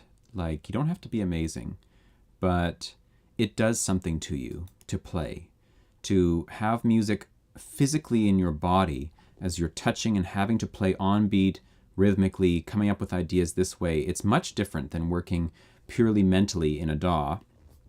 And even just as an experiment, you know, it's really worth trying to get a guitar, to get probably a chordal instrument is good. I mean, they can play melodies and chords. A piano or a guitar is a great option, or whatever. You know, if you're attracted to something else, that's great too. But that physicality of music running through you, I think, is quite important. That it is for me anyway. It gives a whole different sense to composing. Could the bass play the piano melody? Would that work? That's actually a great idea. I often do that kind of thing, like shifting between the piano melody. Do you mean from the previous section? Da do do do da do do do, or what do you mean exactly? I played the trumpet as a youth, not the most suitable instrument to practice. This is true, yeah. But purely melodic instrument, which is great in some ways, and also very loud. My compositions are less than 10% of what I intend because I lose so much time to express it as I'm struggling with chords and notes on the piano. Yes, yeah. So yeah, in this first version, the first part of the musical warp drive course that's coming out, I have a whole section dedicated to keyboard practice for people that are not keyboard players but want to have facility, like fluency, so to speak, in playing basic stuff. Many exercises I give in there that I've used for years and I think are great.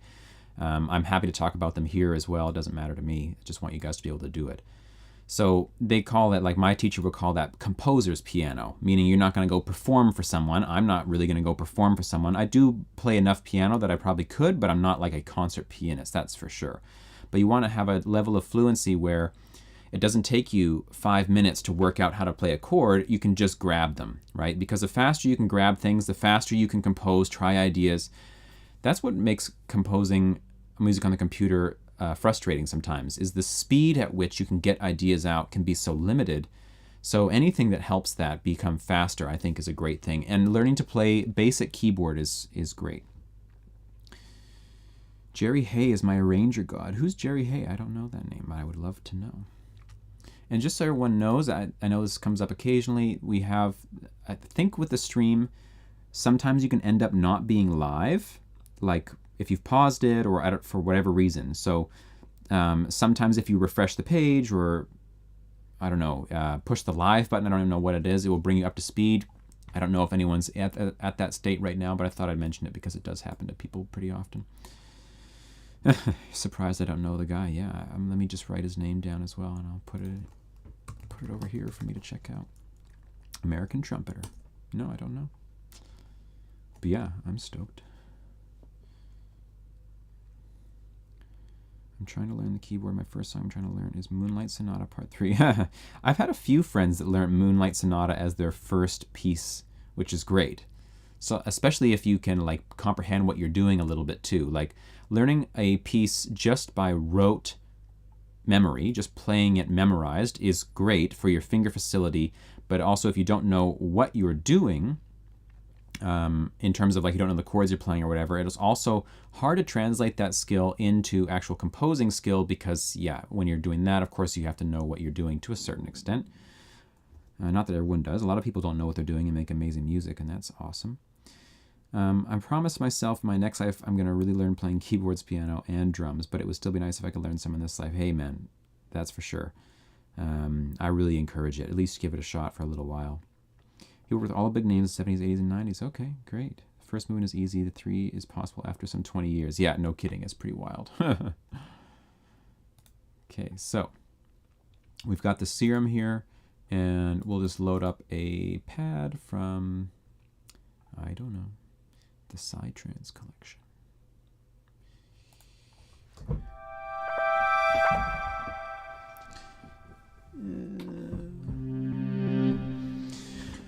So,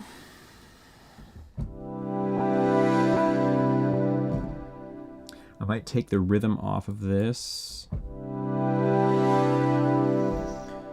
What did I just mention as a way of learning? I mentioned in the course that I'm releasing, the Musical Warp Drive course, in the first section of the Musical Warp Drive course, there's a whole like 45-minute video dedicated to keyboard practices for people that are not keyboard players, who want to learn to compose fast using a keyboard. These are like things that are not going to teach you how to play Moonlight Sonata, but it's not about playing melodically and like two-hand independence. It's about playing chords competently and quickly, changing between them and being able to do that kind of stuff. So yeah, I mean, if you're interested in that, that's in there for sure. But yeah, I'm also happy to answer any questions about it here too. Okay, I like that.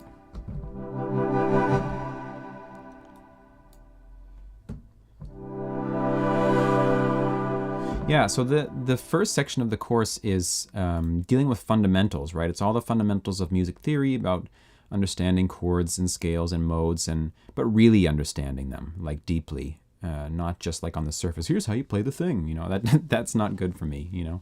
I want to really know what's going on, because then you can iterate on it. Then you can do stuff with it. It's not just like you learned a little piece of knowledge that breaks apart when you try to do something with it, right? So I'm trying to do something that's very comprehensive and makes sense from a deep level, because that's how it works for me. But all the successive sections of the Musical Warp Drive course are focused on elements of music. There's a whole melody section, a whole harmony section, a whole rhythm section, a whole bass section, all about the principles that govern those things, how they work in real music, many examples, so many exercises, compositional exercises about how to work on it, what to practice exactly, what's going to help. You know, I'm just trying to be as practical as possible there. So I've got this sound, and I'm going to try to recontextualize this C. We were in F minor, we were in G minor, and now we may be in, I don't know. Okay, Festival de Ritmo, Dave Weckl and Jerry. Okay, I will do that. I'm just going to search that and have it set for later so I can check it out.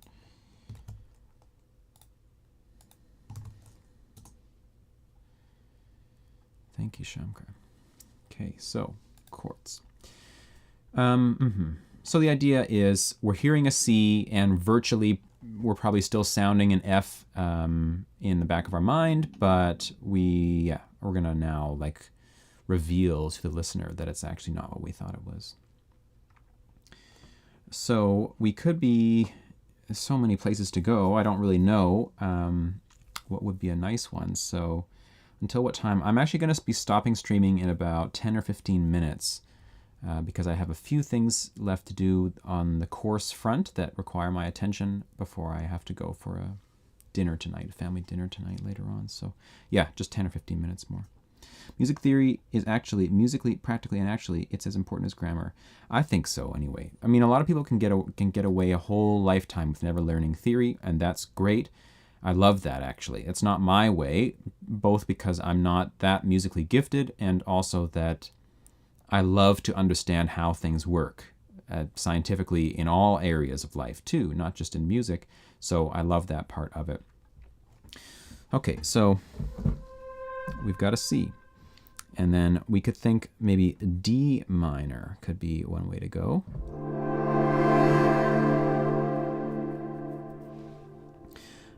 We've got a C, and we could think A minor could be a way to go.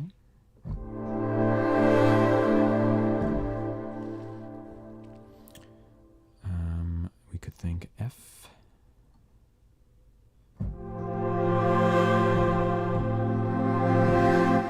And they learn the hard way. Okay, let's just try something. I'm going to try the D minor.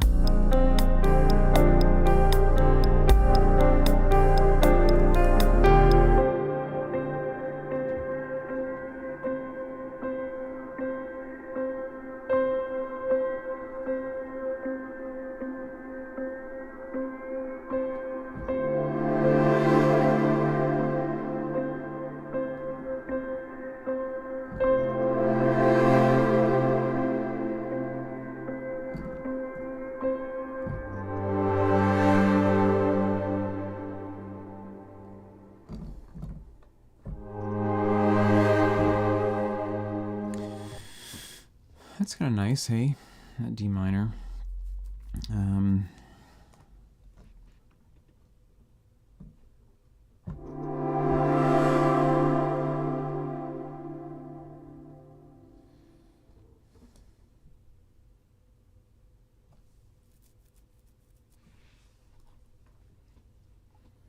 Sure.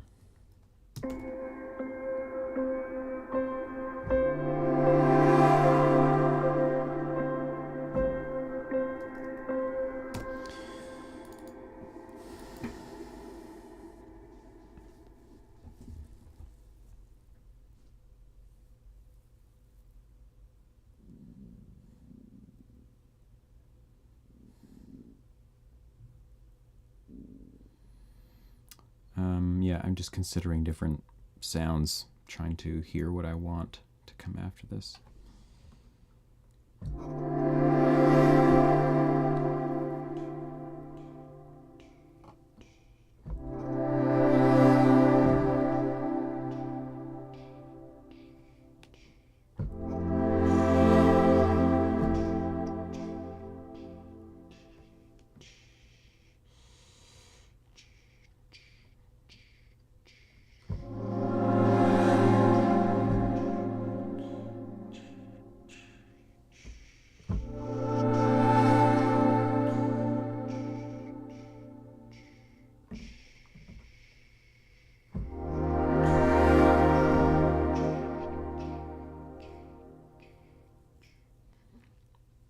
Or maybe we'll just stay on D minor. That could be cool too, actually.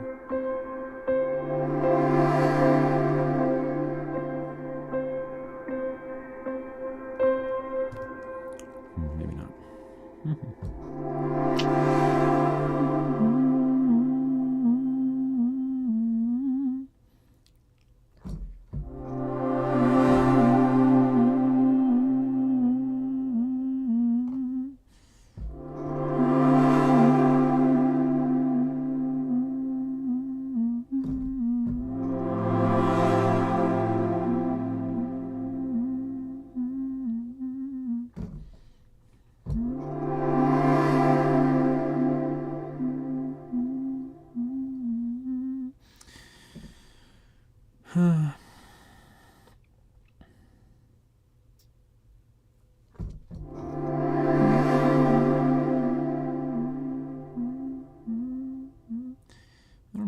I just don't know. Maybe the C is fine.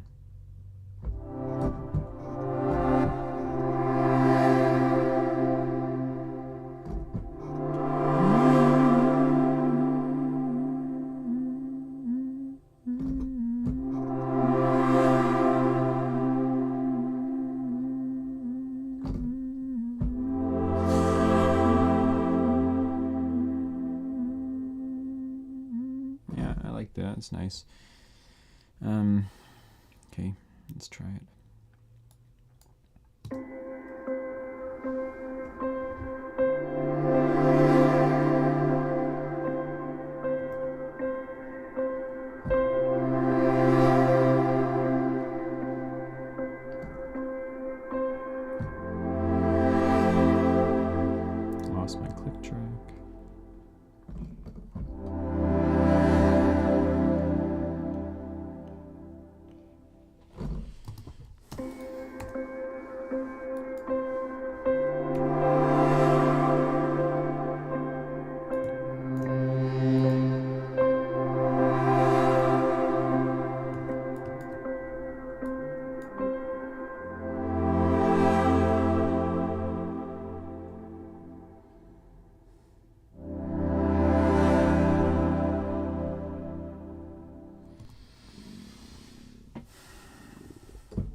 So I'm kind of in C major now. I thought I was going to go D minor, but yeah, the way the chords wanted to move, we were actually in C.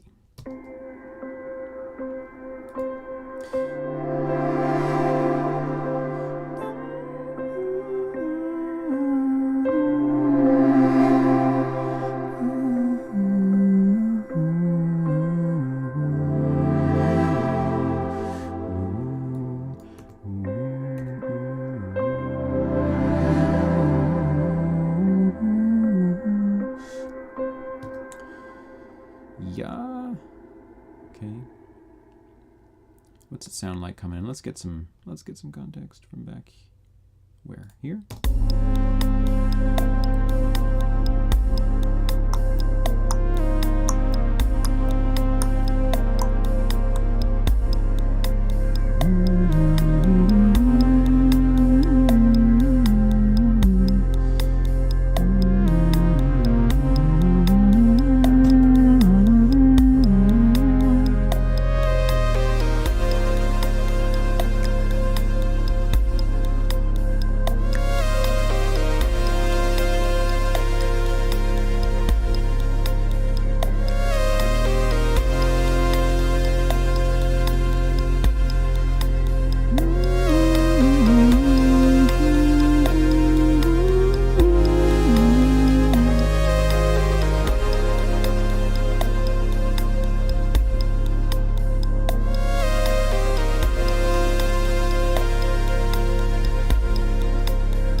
Something here, swelly maybe.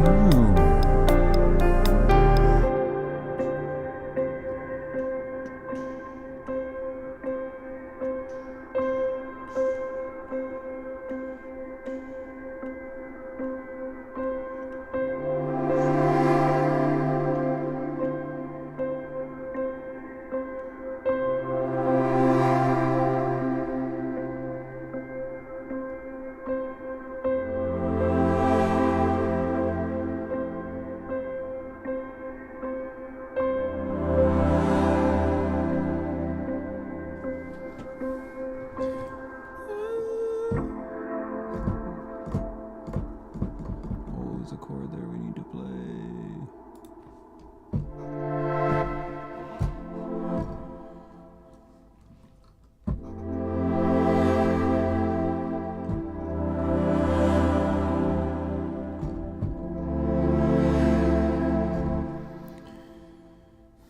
Using PreSonus orchestral VSTs, some VSTs medium. Okay, so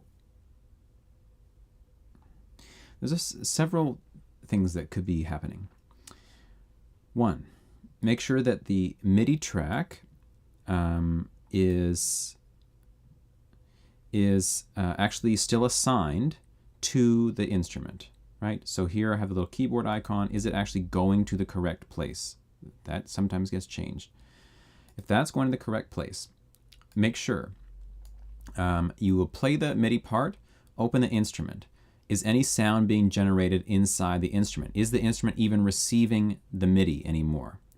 If so, you move down the chain. Do you have any effects on there? Are they registering sound? Do you have an effect or something that you've put on that the demo period is over for, or isn't working for some reason, or whatever? That will stop the whole signal chain. Those things are the first to check. Where in the chain is the audio actually stopping? Is the MIDI even reaching the instrument? If the MIDI is not reaching the instrument, you have to check that first thing I said. Is it set up to head towards it? Is the instrument actually still enabled or activated? This blue button is the activate button, but there's also an enable that you can look at over here. If you go to your instrument tab, these can be enabled or disabled by right-clicking on them, disable or enable. That will make it not work as well. So it's hard to say just from the information you gave, but maybe something in there could work.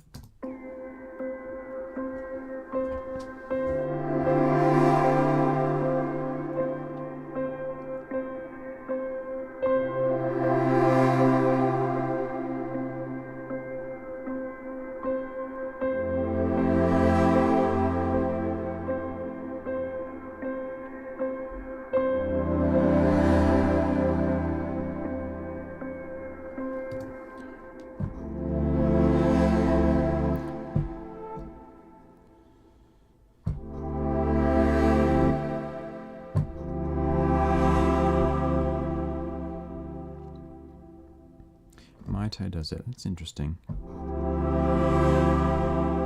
Also depends, well, maybe if you're on Mac or PC, if you're using audio units or VSTs.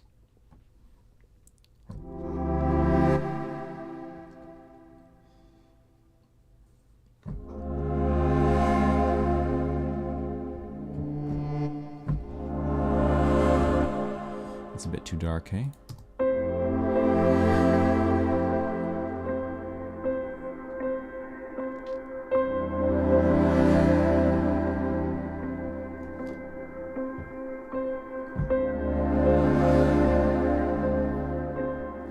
Could be the next chord. We could be doing the D minor like this here, and then be on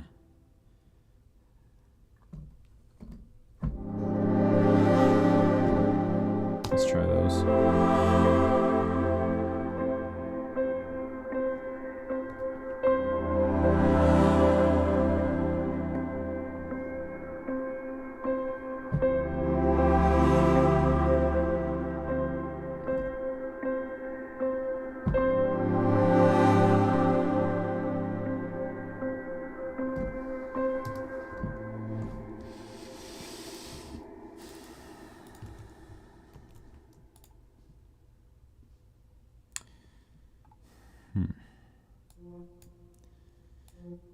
Yeah, it's hard to diagnose some of those really specific problems, you know, that like are specific to someone's setup or system, or how things are installed or routed, or what effects you're using.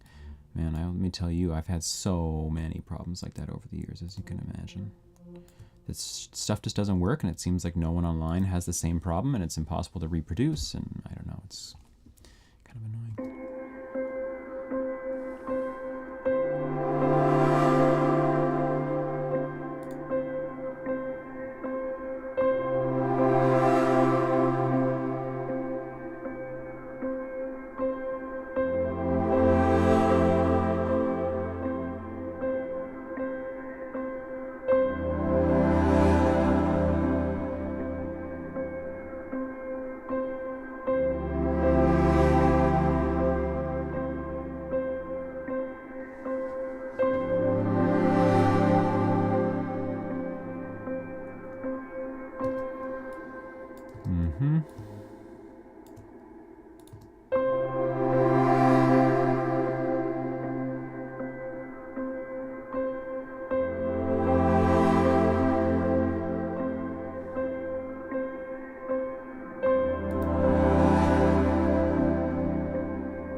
Okay, so I'm probably going to call it here. I'm just going to put in one more chord just to resolve this last thing. We'll just put it up to an A minor.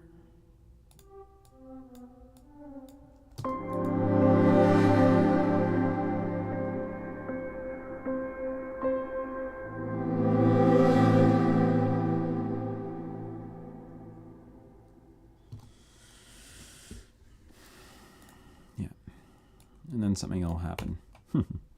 Something interesting will happen then. Okay, well, that was great. I got a few things done I wanted to there. I got to chat with all of you, which is the main event, really. I hope you guys enjoyed that. I enjoyed being with you for sure. Please check me out on Discord. There's a link to the Discord in the bottom of this video if you want to chat more with me there about music stuff. Also, stay tuned. You can check out the trailer that I have for my new course coming out. I really hope that will be beneficial for all of you. I've really put my whole self into it and tried to make it the best thing I possibly could. The most practical information I possibly could put in there, and hosting on Udemy it will be, I don't know exactly what the final price will be, because if you know anything about Udemy, they have like crazy sales like every day. If you get there on a day and there's not a sale, just wait a day and it's going to be a sale.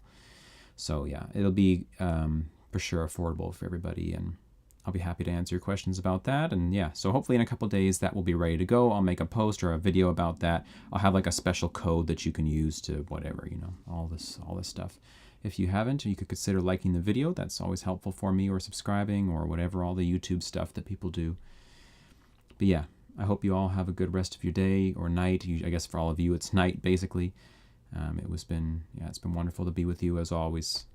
So next Saturday at 10 a.m.